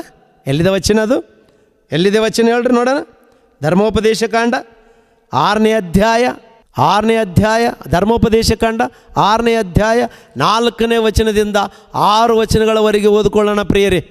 ಧರ್ಮೋಪದೇಶ ಕಾಂಡ 6ನೇ ಅಧ್ಯಾಯ 4ನೇ ವಚನದಿಂದ ಓದಿಕೊಳ್ಳೋಣ. 4ನೇ ವಚನದಿಂದ ಓದಿಕೊಳ್ಳೋಣ ಪ್ರಿಯರೇ. ಒಂದು ಅದ್ಭುತವಾದಂಥ ವಿಷಯ ನಮಗೆ ಗೊತ್ತಾಗುತ್ತೆ. ಇಸ್ರಾಯೇಲರೇ ಕೇಳಿರಿ, ನಮ್ಮ ದೇವರಾದ ಯೆಹೋವನು ಒಬ್ಬನೇ ದೇವರು. ನೀವು ನಿಮ್ಮ ದೇವರಾದ ಯೆಹೋವ ನನ್ನ ಪೂರ್ಣ ಹೃದಯದಿಂದಲೂ ಪೂರ್ಣ ಪ್ರಾಣದಿಂದಲೂ ಪೂರ್ಣ ಶಕ್ತಿಯಿಂದಲೂ ಪ್ರೀತಿಸಬೇಕು. ನಾನು ಈಗ ನಿಮಗೆ ತಿಳಿಸುವ ಮಾತುಗಳು ನಿಮ್ಮ ಹೃದಯದಲ್ಲಿರಬೇಕು. ಇವುಗಳನ್ನು ನಿಮ್ಮ ಮಕ್ಕಳಿಗೆ ಅಭ್ಯಾಸ ಮಾಡಿಸಿ, ಮನೆಯಲ್ಲಿ ಕೂತಿರುವಾಗಲೂ ದಾರಿ ನಡೆಯುವಾಗಲೂ ಮಲಗುವಾಗಲೂ ಏಳುವಾಗಲೂ ಇವುಗಳ ವಿಷಯದಲ್ಲಿ ಮಾತಾಡಬೇಕು.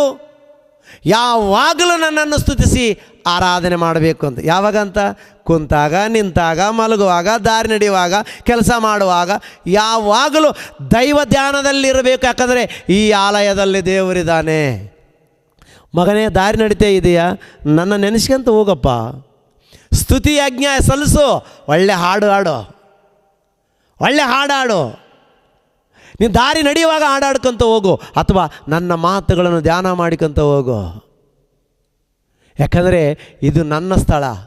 ಇದು ಯಾವಾಗಲೂ ಈ ಸ್ಥಳದಲ್ಲಿ ನನಗೆ ಸ್ತುತಿ ಯಜ್ಞಗಳನ್ನು ಸಮರ್ಪಿಸಬೇಕು. ಈ ದೇಹದಿಂದ ನನ್ನನ್ನು ಮೆಚ್ಚಿಸುವಂಥ ಕಾರ್ಯಗಳನ್ನು ಮಾಡಬೇಕು ಅಂತ ಹೇಳ್ತಾ ಇದ್ದಾನೆ. ಹೆಂಗಂಥದ್ದು?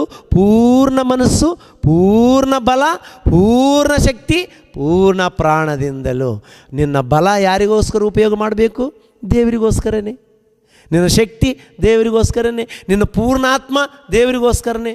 ನಿನ್ನ ಪೂರ್ಣ ಪ್ರಾಣ ದೇವರಿಗೋಸ್ಕರನೇ ಸಮರ್ಪಿಸಿಕೊಳ್ಬೇಕು. ಟೋಟಲಲ್ಲಿ ನಿನ್ನ ದೇಹದಲ್ಲಿ ನೀನಿರುವ ತನಕ ಈ ದೇಹವನ್ನು ದೇವರಿಗೆ ಸಮರ್ಪಿಸಿಕೊಂಡು ಎಲ್ಲ ವೇಳೆಯಲ್ಲಿ ಕೂಡ ದೇವರನ್ನು ಆರಾಧನೆ ಮಾಡಬೇಕಾಗಿದೆ. ಭಾನುವಾರ ಒಂದೇ ಅಲ್ಲಮ್ಮ ಆರಾಧನೆ ಮಾಡೋದು. ಅಮ್ಮ, ಅದು ಭಾಳ ತಪ್ಪಮ್ಮ. ಯಾರೋ ತಪ್ಪು ಬೋಧನೆ ಮಾಡಿದ್ದಾರೆ ನಿನಗೆ. ಭಾನುವಾರ ಒಂದೇ ಅಲ್ಲ ಆರಾಧನೆ ಮಾಡುವುದು. ಆರಾಧನವು ದಿನನಿತ್ಯವೂ ನಡೀತಕ್ಕಂಥ ಆರಾಧನೆ. ಅದಕ್ಕೆ ಯೇಸು ಸ್ವಾಮಿ ಹೇಳ್ತಾನೆ, ಸ್ಥಳಕ್ಕೆ ನಾನು ಪ್ರಾಮುಖ್ಯತೆ ಕೊಡ್ತಾ ಇಲ್ಲ. ಆರಾಧನೆಗೆ ಹೋಗಿ ಅಲ್ಲಿ ದೇವಾಲಯದಲ್ಲಿ ಕುಂತ್ಕೊಂಡು ನಾನು ಆರಾಧನೆ ಮಾಡಬೇಕಂತ ಅವಶ್ಯಕತೆ ಇಲ್ಲ. ಮತ್ತು ಹಂಗಾದ್ರೆ ನಾವು ಅಲ್ಲಿಗೆ ಯಾಕೆ ಹೋಗ್ಬೇಕು? ಕಲಿಯುವುದಕ್ಕೆ ಹೋಗಬೇಕು. ಕಲಿಯುವುದಕ್ಕೆ. ನೋಡ್ತೀರಾ? ಒಂದು ಸಲ ನೋಡ್ರಿ, ತಿಮೋತಿದವರಿಗೆ ಬರೆದ ಪತ್ರಿಕೆ, ಮೊದಲನೇ ಪತ್ರಿಕೆ 3ನೇ ಅಧ್ಯಾಯ 15ನೇ ವಚನವನ್ನು ಹೇಳ್ತಾ ಇದ್ದಾನೆ. ಪ್ರೀತಿಯುಳ್ಳಂಥ ದೇವರ ಮಕ್ಕಳೇ, ತಿಮೋತಿದವರಿಗೆ ಬರೆದಂಥ ಮೊದಲನೇ ಪತ್ರಿಕೆ 3ನೇ ಅಧ್ಯಾಯ 15ನೇ ವಚನವನ್ನು ನೋಡ್ರಿ ಪ್ರಿಯರೇ. 14ನಿಂದ ಓದ್ತೀನಿ. ಬೇಗನೆ ನಿನ್ನ ಬಳಿಗೆ ಬರುವೆನೆಂದು ನನಗೆ ನಿರೀಕ್ಷಣೆ ಉಂಟು. ಆದರೆ ಒಂದು ವೇಳೆ ನಾನು ತಡ ಮಾಡಿದರೂ ದೇವರ ಮನೆಯಲ್ಲಿ, ಅಂದರೆ ಜೀವಸ್ವರೂಪನಾದ ದೇವರ ಸಭೆ ನಡೆದುಕೊಳ್ಳಬೇಕಾದ ದೇವರ ಸಭೆ ಅಂದರೆ ಯಾರು? 4 ಗೋಡೆ ಅಲ್ಲ ಸಭೆ. ದೇವರ ಸಭೆ ಅಂದರೆ ಆ ಸಭೆಯಲ್ಲಿ ಸೇರ್ತಕ್ಕಂಥ ವ್ಯಕ್ತಿಗಳು ಯಾವ ರೀತಿ ನಡೆದುಕೊಳ್ಳಬೇಕೋ ಅವರಿಗೆ ಕಲಿಸಿಕೊಡು. ದೇವಾಲಯಕ್ಕೆ ಬಂದವರಿಗೆ ಪಾಠ ಹೇಳಿಕೊಡು. ಈಗೋ ನೀನು ಕೆಲಸಕ್ಕೆ ಹೋಗುವಾಗ ಕೂಡ ದೇವ್ರನ್ನ ಆರಾಧನೆ ಮಾಡಬೇಕು.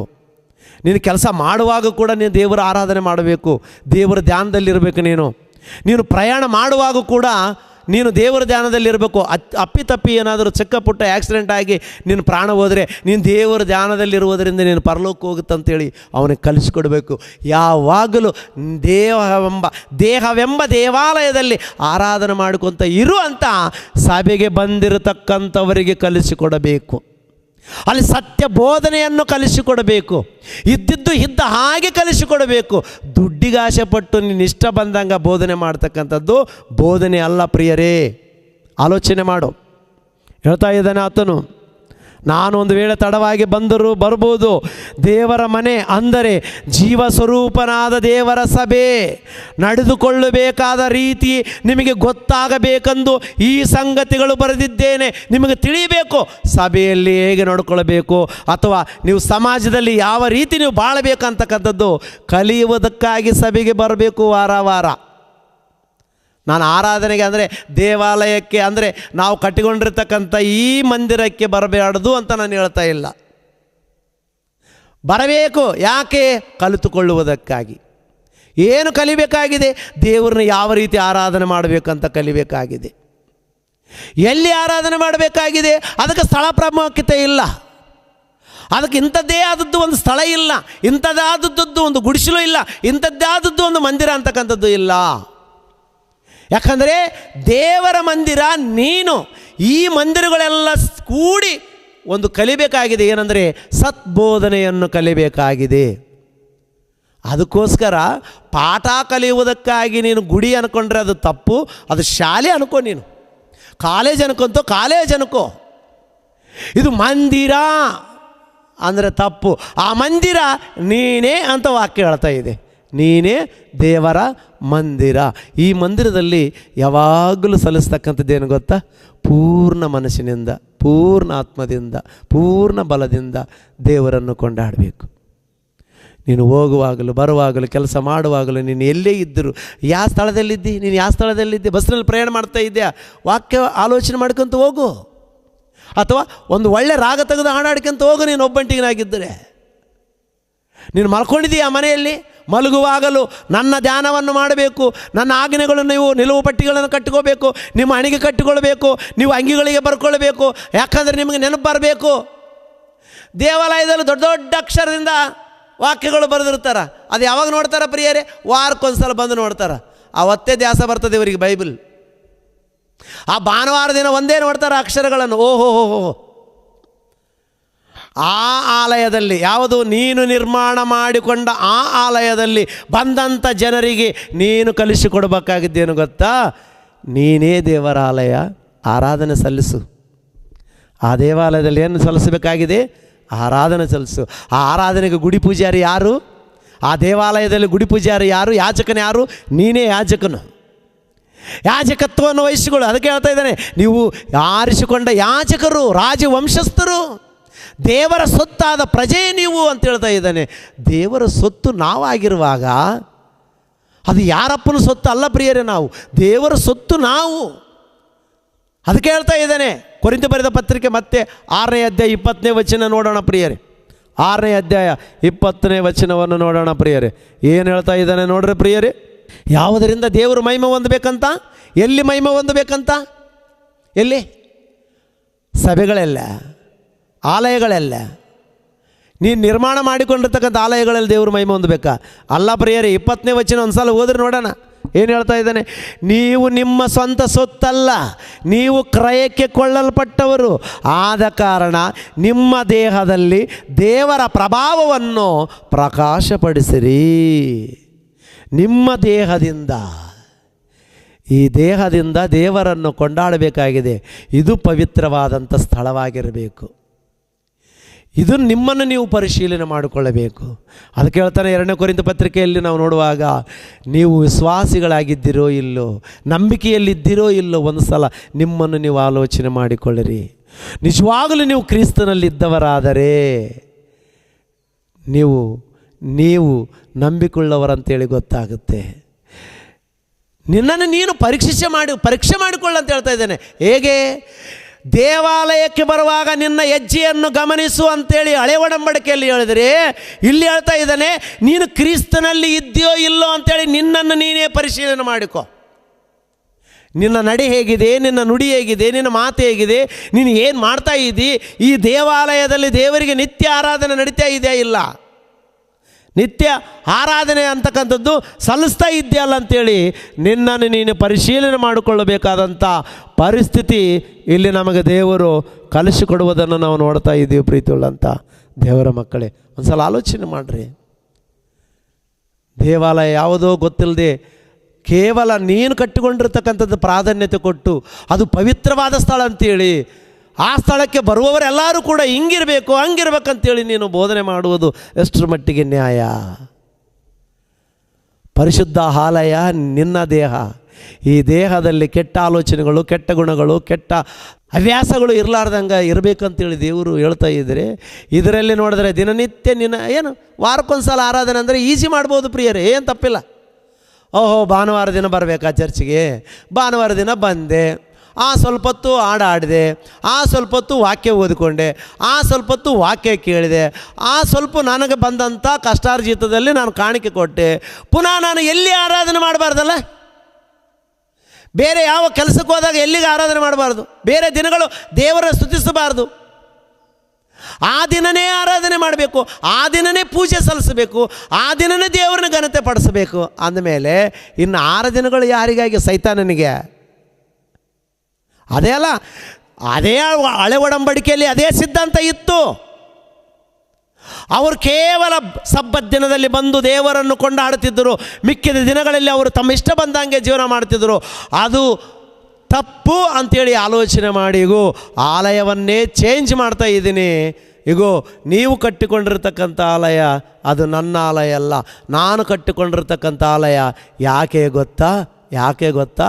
ನಿಮ್ಮನ್ನು ಪರಿಪೂರ್ಣರಾಗಿ ಮಾಡ್ತಾ ಇದ್ದೀನಿ. ಇವಾಗ ಯೇಸುಸ್ವಾಮಿ ಹೇಳ್ತಾ ಇದ್ದಾನೆ, ನಿಮ್ಮನ್ನು ಪರಿಪೂರ್ಣರಾಗಿ ಮಾಡ್ತಾ ಇದ್ದಾನೆ. ಒಂದು ಕಾಲಕ್ಕೆ ಸ್ಥಳಕ್ಕೆ ಪ್ರಾಧಾನ್ಯತೆ ಕೊಟ್ಟು ಹೇಳಿದೆ, ಅದು ಪವಿತ್ರವಾದದ್ದಂದೆ. ಅನಂತರ ದೇವಾಲಯ ಅಂತಕ್ಕಂಥದ್ದು ಪವಿತ್ರವಾದದ್ದಂತ ಹೇಳಿದೆ. ಯಾಕೆ ಗೊತ್ತಾ? ಮುಂದೆ ಇನ್ನೊಂದು ರೂಟ್ ನಿಮಗೆ ಕಲಿಸಿಕೊಡಬೇಕಾಗಿದೆ. ಆ ಕಲಿಸಿಕೊಡ್ತಕ್ಕಂಥ ಪಾಠನೇ ಈಗೋ ಆರಾಧನೆ ಮಾಡುವಂಥ ಸ್ಥಳ ಯಾವುದು ಅಂದರೆ, ನಿನ್ನ ದೇಹದಲ್ಲಿ ದೇವರಿಗೆ ಆರಾಧನೆ ಸಲ್ಲಿಸಬೇಕು. ಏನು ಸಲ್ಲಿಸಬೇಕಂತ ನೋಡ್ರಿ ಪ್ರಿಯರೇ, ರೋಮಾಪುರದವರಿಗೆ ಬರೆದಂಥ ಪತ್ರಿಕೆ 12ನೇ ಅಧ್ಯಾಯ ಪ್ರಾರಂಭದ ವಚನವನ್ನು ನೋಡ್ರಿ ಪ್ರಿಯರೇ. ಆದುದರಿಂದ ಸಹೋದರರೇ, ದೇವರ ಕನಿಕರವನ್ನು ನಿಮ್ಮ ನೆನಪಿಗೆ ತಂದು ನಿಮ್ಮನ್ನು ಬೇಡಿಕೊಳ್ಳುವುದೇನೆಂದರೆ, ನೀವು ನಿಮ್ಮ ದೇಹಗಳನ್ನು ದೇವರಿಗೆ ಮೀಸಲಾಗಿಯೂ ಮೆಚ್ಚುಗೆಯಾಗಿಯೂ ಇರುವ ಸಜೀವ ಯಜ್ಞವಾಗಿ ಅರ್ಪಿಸಿರಿ. ಯಜ್ಞ ಯಾವುದು? ಹಾಡುಗಳು ಆಡುವುದು ಯಜ್ಞನಾ? ಸ್ತುತಿ ಯಜ್ಞ. ನಿಮ್ಮ ದೇಹಗಳನ್ನು ಸಜೀವ ಯಜ್ಞವಾಗಿ ಸಮರ್ಪಿಸಿರಿ. ಈ ದೇವಾಲಯದಿಂದ ಆರಾಧನೆ ಸಲ್ಲಬೇಕಂತ, ಇದನ್ನು ದೇವರಿಗೆ ಮೀಸಲಾಗಿ ಕೊಡಬೇಕಂತ. ಇದನ್ನ ಯಾವಾಗ? Any time. ATM ಕಾರ್ಡ್ ಇದ್ದಂಗೆ ಇದು.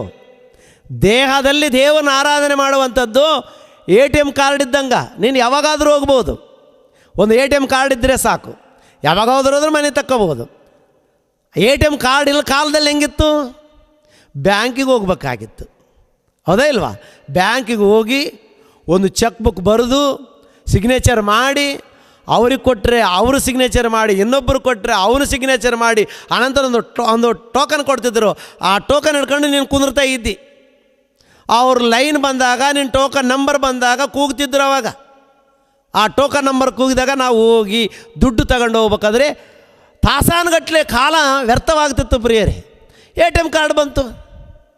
ATM ಕಾರ್ಡ್ ಬರೋಣ, ಎನಿ ಟೈಮ್ ರಾತ್ರಿನ ಹಗಲು ಅನ್ಲಾರ್ದೆ ಯಾವಾಗ ಬೇಕಾದರೆ ಆವಾಗ ಹೋಗಿ ATM ಕಾರ್ಡಲ್ಲಿ ಹೋಗಿ ಒಂದು ಕಾರ್ಡ್ ಇಟ್ಟು ಆ ನಂಬರ್ ಒತ್ತಿ ದುಡ್ಡು ತಗೋಬೇಕಾಗಿತ್ತು. ಈಗ ಅದನ್ನೂ ಹೋಯ್ತು. ಎಲ್ಲಿ ಬಂತು? ಈಗ ನಿನ್ನ ಜೋಬಲ್ಲಿ ಬಂತು. ಫೋನ್ಪೇ ಅಂತ, ಗೂಗಲ್ ಪೇ ಅಂತ, ಆ ಪೇ ಅಂತ, ಈ ಪೇ ಅಂತ ಎಲ್ಲ ಪೇಗಳು ಬಂದು. ಎಲ್ಲಿ ಬಂದು? ಇಲ್ಲೇ ನಿನ್ನ ಜೋಬಲ್ಲೇ ಬಟನ್ ಟಕ ಟಕ ಟಕ ಟಕ ಅಂತ ಹೊಡ್ಕೊಂಬಿಟ್ರೆ ನೀನು ದುಡ್ಡು ಕಳಿಸ್ಬೋದು, ದುಡ್ಡು ATMದಲ್ಲಿ ಹೋದರೆ ದುಡ್ಡು ತಕ್ಕಬಹುದು. ಆದರೆ ಇಲ್ಲಿ ಫೋನ್ನಲ್ಲಿ ದುಡ್ಡು ಕಳಿಸ್ಬೋದು, ದುಡ್ಡು ತಕ್ಕಬಹುದು. ಎಷ್ಟು ಈಸಿ ಆಯ್ತು ನೋಡ್ರಿ. ಅಂದರೆ ಸಮಾಜದಲ್ಲಿ ದುಡ್ಡು ತಗೊಳ್ಳುವುದಕ್ಕೂ ದುಡ್ಡು ಹಾಕುವುದಕ್ಕೂ ಕಾಲಕ್ರಮೇಣವಾಗಿ ಸಿಸ್ಟಮ್ ಬದಲಾವಣೆ ಆಗುವಾಗ ದೇವರು ತನ್ನ ಸಿಸ್ಟಮನ್ನು ಬದಲಾವಣೆ ಮಾಡಿಲ್ಲ ಅಂತೀರಾ ನೀವು? ಸಿಸ್ಟಮ್ ಬದಲಾವಣೆ ಮಾಡ್ಕೊತ ಬಂದಿದ್ದಾನೆ. ಆರಾಧನೆ ಹೊಂದುವಂಥ ದೇವರು ಒಬ್ಬನೇ, ತಂದೆಯಾದ ದೇವರು ಆತನು ಒಬ್ಬನೇ. ಆರಾಧನೆ ಕ್ರಮ ಚೇಂಜ್ ಆಗ್ತಾ ಇದೆ, ಸ್ಥಳ ಚೇಂಜ್ ಆಗ್ತಾ ಇದೆ, ಅದು ಪದ್ಧತಿ ಚೇಂಜ್ ಮಾಡ್ತಾ ಇದ್ದಾನೆ. ಸಿಸ್ಟಮ್ ಚೇಂಜ್ ಮಾಡಿದ್ದಾನೆ ದೇವರು. ನಿನಗೆ ಯಾಕೆ ಬ್ಯಾನೆ? ಅಲ್ಲಿಗೆ ಬರಬೇಕು, ಅಲ್ಲೇ ಆರಾಧನೆ ಮಾಡಬೇಕು, ಅಲ್ಲೇ ಕಾಣಿಕೆ ಕೊಡಬೇಕು, ಅಲ್ಲೇ ಎಲ್ಲ ಕೆಲಸ ಮಾಡಬೇಕು. ಎಲ್ಲಿದೆ ಬೈಬಲಲ್ಲಿ? ಇಲ್ಲದ ವಚನಗಳನ್ನು ಆಧಾರ ಮಾಡಿಕೊಂಡು ನೀನು ಮಾತಾಡುವಂಥದ್ದು ಎಷ್ಟರ ಮಟ್ಟಿಗೆ ಸರಿ ಅಂತಕ್ಕಂಥದ್ದು ಆಲೋಚನೆ ಮಾಡು ಪ್ರಿಯರೇ. ಪ್ರೀತಿಯುಳ್ಳಂಥ ದೇವರ ಮಕ್ಕಳೇ, ಇವತ್ತು ಸಮಾಜದಲ್ಲಿ ಅನೇಕ ಬೋಧಕರು ಈ ಥರ ಆಗಿದ್ದಾರೆ ಪ್ರಿಯರೇ. ತಪ್ಪು. ಸಿಸ್ಟಮ್ ಬದಲಾಗಿದೆ. ಇದು ಕಂಪ್ಯೂಟರ್ ಕಾಲ ಅಲ್ಲ, ಯೇಸು ಕ್ರಿಸ್ತನ ಕಾಲ. ಯೇಸು ಕ್ರಿಸ್ತನ ಕಾಲ ಏನು ಗೊತ್ತಾ? ಆರಾಧನೆ ಎಲ್ಲಾದರೂ ಮಾಡ್ಬೋದು. ಅಲ್ಲೆಲ್ಲ ಇಲ್ಲೆಲ್ಲ, ದೇವಾಲಯದಲ್ಲ, ಎಲ್ಲಾದರೂ ಮಾಡ್ಬೋದು. ಎಲ್ಲಾದರೆ ಸ್ತುತಿ ಆರಾಧನೆ. ಸ್ತುತಿ ಅಂದರೆ ಏನು ರೀ? ಇಷ್ಟಕ್ಕೆ ನಾನು ಕೇಳ್ತೀನಿ ನಿಮ್ಮನ್ನು. ಸ್ತುತಿ ಅಂದರೆ ಏನು? ಸ್ತುತಿ ಅಂದರೆ ಏನು? ಸ್ತೋತ್ರ ಅಂದರೆ ಏನು ಹೇಳು ನೋಡೋಣ. ಸ್ತುತಿ ಅಂದರೆ ಏನು? ಸ್ತೋತ್ರ ಅಂದರೆ ಏನು? ಅದನ್ನ ರಾಗ ತೆಗೆದು ಹಾಡಾಡುವುದಲ್ಲ ಸ್ತುತಿ ಅಂದರೆ, ಅಥವಾ ದೇವರನ್ನ ಹೊಗಳುವುದಲ್ಲ ಸ್ತುತಿ ಅಂದರೆ.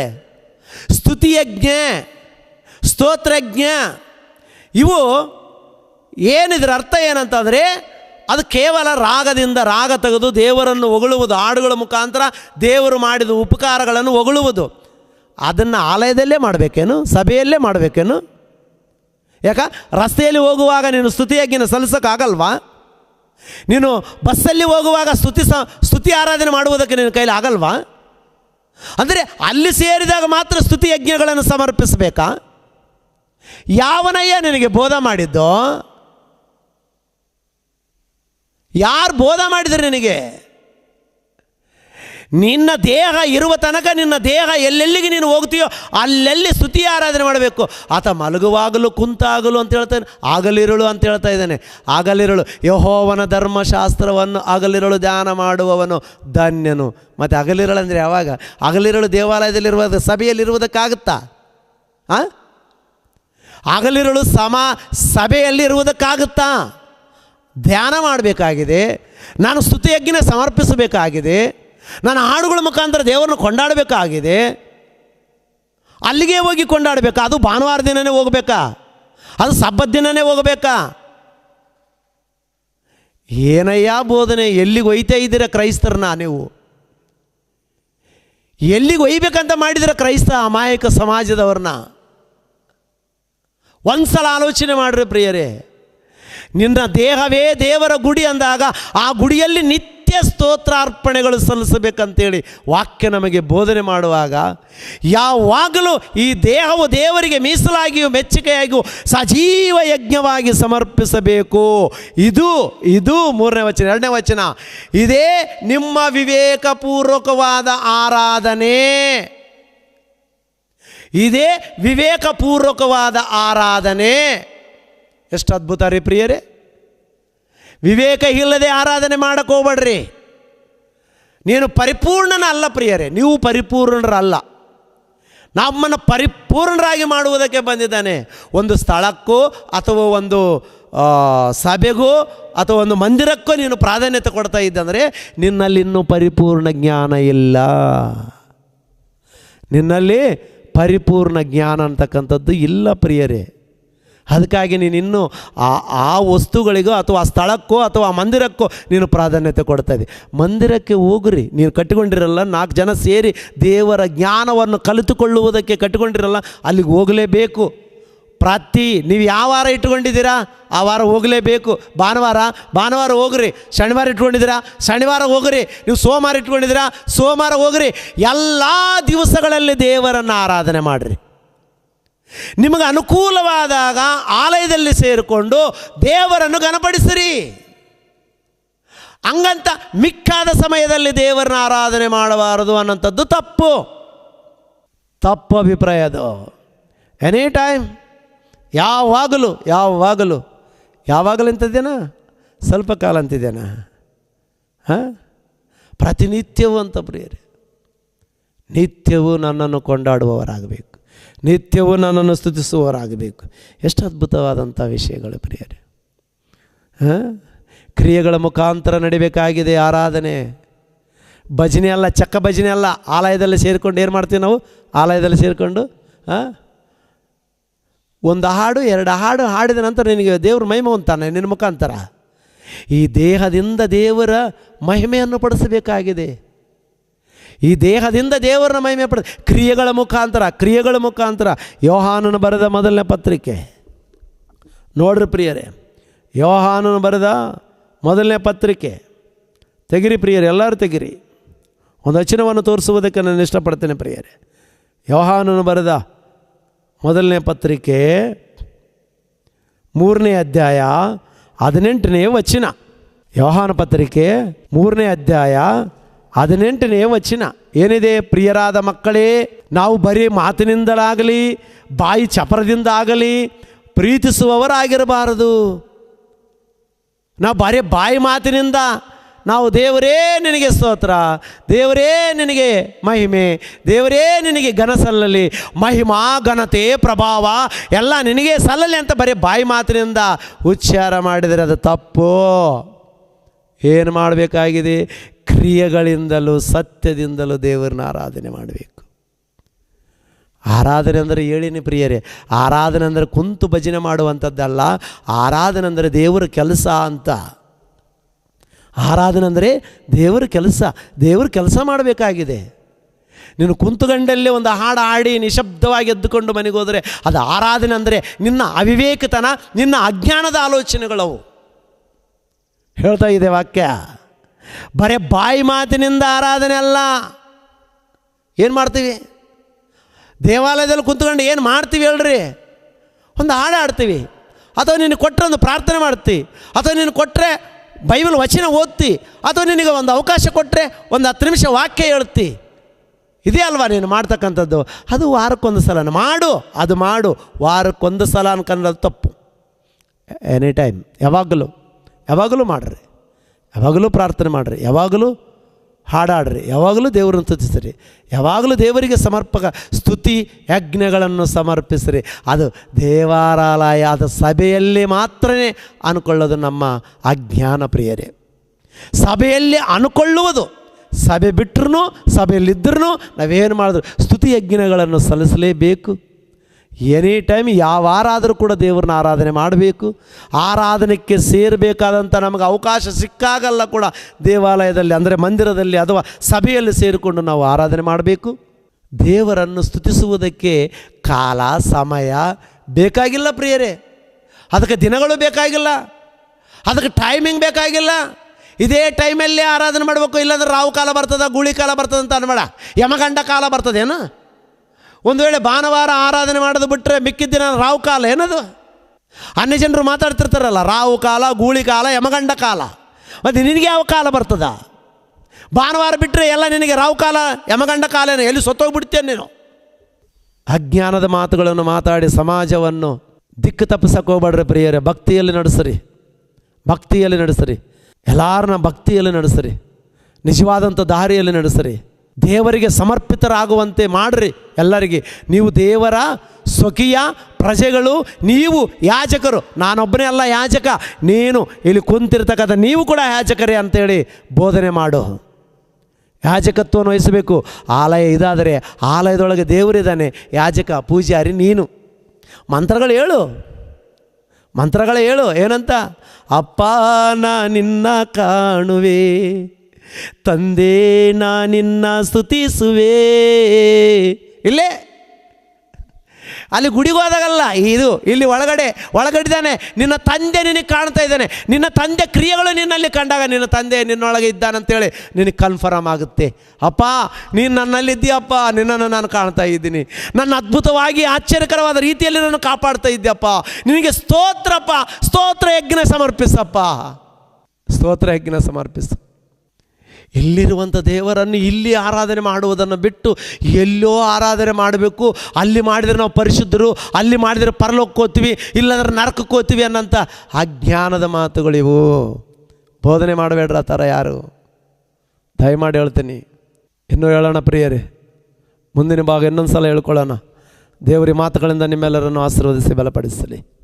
ಇಲ್ಲಿಗೆ ಮುಗಿಸಿಕೊಳ್ಳೋಣ. ಇದು ಒಂದು ಸಲ ಬಿಟ್ಟು 10 ಸಲ ಈ ವಾಕ್ಯವನ್ನು ಕೇಳಿ ಪರಿಶೀಲನೆ ಮಾಡಿಕೊಳ್ಳ್ರಿ. ಎಷ್ಟು ಅದ್ಭುತವಾಗಿದೆ ಅಂತಕ್ಕಂಥ ನಿಮ್ಗೆ ಅರ್ಥ ಆಗುತ್ತೆ ಪ್ರಿಯರೇ. ಪ್ರಾರ್ಥನೆ ಮಾಡೋಣ. ಪರಮ ಪ್ರೀತಿಯುಳ್ಳ ಪರಲೋಕದಲ್ಲಿರುವ ನಮ್ಮ ತಂದೆಯಾದ ದೇವರೇ, ನಿನಗೆ ವಂದನೆಗಳು. ಅಪ್ಪ, ಆರಾಧನೆ ಮಾಡುವ ಸ್ಥಳ ಯಾವುದು ಅನ್ನಂಥ ವಿಷಯದಲ್ಲಿ ಇವತ್ತು ಸಮಾಜದಲ್ಲಿ ಅನೇಕರನ್ನು ತಪ್ಪಾದ ಮಾರ್ಗದಲ್ಲಿ ನಡೆಸ್ತಾ ಇದ್ದಾರಪ್ಪ. ದೇವರೇ, ಸ್ಥಳಗಳನ್ನು ಬದಲಾಯಿಸಿದಿರಿ ಎಂಬುದು ಈ ಮೂರ್ಖ ಸಮಾಜಕ್ಕೆ ಗೊತ್ತಾಗ್ತಾ ಇಲ್ಲಪ್ಪ. ಈ ಸಮಾಜ ನಿನ್ನನ್ನು ಅರ್ಥ ಮಾಡಿಕೊಳ್ಳುತ್ತಾ ಇಲ್ಲ. ಕಾಲಕ್ರಮೇಣವಾಗಿ ಸ್ಥಳವನ್ನು ಬದಲಾಯಿಸಿದ್ದಿ, ದೇವಾಲಯವನ್ನೇ ಬದಲಾಯಿಸಿದ್ದಿ. ನಮಗೆ ಕೊಟ್ಟಂಥ ಈ ಶ್ರೇಷ್ಠವಾದ ದೇಹಗಳೇ ನಿನಗೆ ದೇವಾಲಯವಾಗಿ ಮಾರ್ಪಡಿಸಿಕೊಂಡು ಈ ದೇವಾಲಯದಿಂದ ನಿನ್ನನ್ನು ಕೊಂಡಾಡಬೇಕು, ನಿನ್ನ ಕೆಲಸಗಳು ಮಾಡಬೇಕು, ನಿನ್ನ ಸೇವೆ ಮಾಡಬೇಕು, ಅನೇಕ ಕಾರ್ಯಗಳು ನಿನ್ನ ನಿಮಿತ್ತವಾಗಿ ನಾವು ಮಾಡಬೇಕು. ಅವಸರವಾದರೆ ಆ ಪಾಪಿಗಳನ್ನು ರಕ್ಷಿಸುವುದಕ್ಕೆ ನಮ್ಮನ್ನು ನಾವೇ ಸಜೀವ ಯಜ್ಞವಾಗಿ ಸಮರ್ಪಿಸಿಕೊಳ್ಳಬೇಕನ್ನಂಥ ಪರಿಜ್ಞಾನ ಈ ಲೋಕಕ್ಕೆ ಇಲ್ಲಪ್ಪ ತಂದೆ. ಕಲಿಸಿಕೊಡು. ತಿಳಿದುಕೊಂಡು ಪರಿಶುದ್ಧರಾಗುವುದಕ್ಕೆ ನೀವು ಕೃಪೆ ತೋರಿಸಿರಿ. ನಿನ್ನ ಚಿತ್ತದಂತೆ ಬದುಕುವಂಥ ಭಾಗ್ಯ ಪ್ರತಿಯೊಬ್ಬರಿಗೆ ಅನುಗ್ರಹಿಸಿರಿ. ತಪ್ಪಾದಂಥ ಆಲೋಚನೆಗಳನ್ನಿಟ್ಟುಕೊಂಡು ಇನ್ನೊಬ್ಬರದು ತಪ್ಪು ಅನ್ನುವಂಥ ರೀತಿಯಲ್ಲಿ ಬೋಧನೆ ಮಾಡುವಂಥ ಬೋಧಕರನ್ನು ನೀವು ಸರಿಪಡಿಸಬೇಕೆಂಬುದಾಗಿ ನನ್ನನ್ನು ಬೇಡಿಕೊಳ್ತಾ ಇದ್ದೇನೆ. ಯಾರನ್ನೋ ಆಕರ್ಷಣೆ ಮಾಡಿಕೊಳ್ಳುವುದಕ್ಕಾಗಿ ದುರ್ಬೋಧನೆಗಳು ಮಾಡುವಂಥ ಬೋಧಕರನ್ನು ನೀವು ಬದಲಾಯಿಸಬೇಕೆಂಬುದಾಗಿ ನನ್ನನ್ನು ಬೇಡಿಕೊಳ್ತಾ ಇದ್ದೇನೆ. ದೇವ, ನಮ್ಮ ದೇಹಗಳು ನಿನಗೆ ಆಲಯವಾಗಿವೆ. ಈ ದೇವಾಲಯದಲ್ಲಿ ಯಾಜಕರನ್ನಾಗಿ ನಮ್ಮನ್ನು ನೇಮಿಸಿಕೊಂಡಿದ್ದೀರಾ. ಇದರೊಳಗಡೆ ನಮ್ಮ ದೇಹ ಒಳಗಡೆ ನೀವಿದ್ದೀರಾ. ನಿಮಗೆ ಸ್ತೋತ್ರಾರ್ಪಣೆಗಳು ಸಲ್ಲಿಸಬೇಕು, ಮನಪೂರ್ವಕವಾದ ಯಜ್ಞಗಳನ್ನು ನಿನಗೆ ಸಮರ್ಪಿಸಿಕೊಳ್ಳಬೇಕು ಅನ್ನೋಂಥ ಭಾವನೆಗಳು ಪ್ರತಿಯೊಬ್ಬರಲ್ಲಿ ಬಂದು ಕುಂತಾಗಲು, ನಿಂತಾಗಲು, ಮಲಗುವಾಗಲು, ದಾರಿ ನಡೆಯುವಾಗಲು, ಕೆಲಸ ಮಾಡುವಾಗಲೂ ಯಾವಾಗಲೂ ಕೂಡ ನಿನಗೆ ನಮ್ಮ ದೇಹಗಳನ್ನು ಮೀಸಲಾಗಿ ಮೆಚ್ಚುಗೆಯಾಗಿ ಸಮರ್ಪಿಸಿಕೊಂಡು ನಿನ್ನನ್ನು ಆರಾಧಿಸುವಂಥ ಭಾಗ್ಯ ನಮ್ಮೆಲ್ಲರಿಗೆ ಅನುಗ್ರಹಿಸಬೇಕೆಂಬುದಾಗಿ ಬೇಡುತ್ತಾ ಇದ್ದೇನೆ.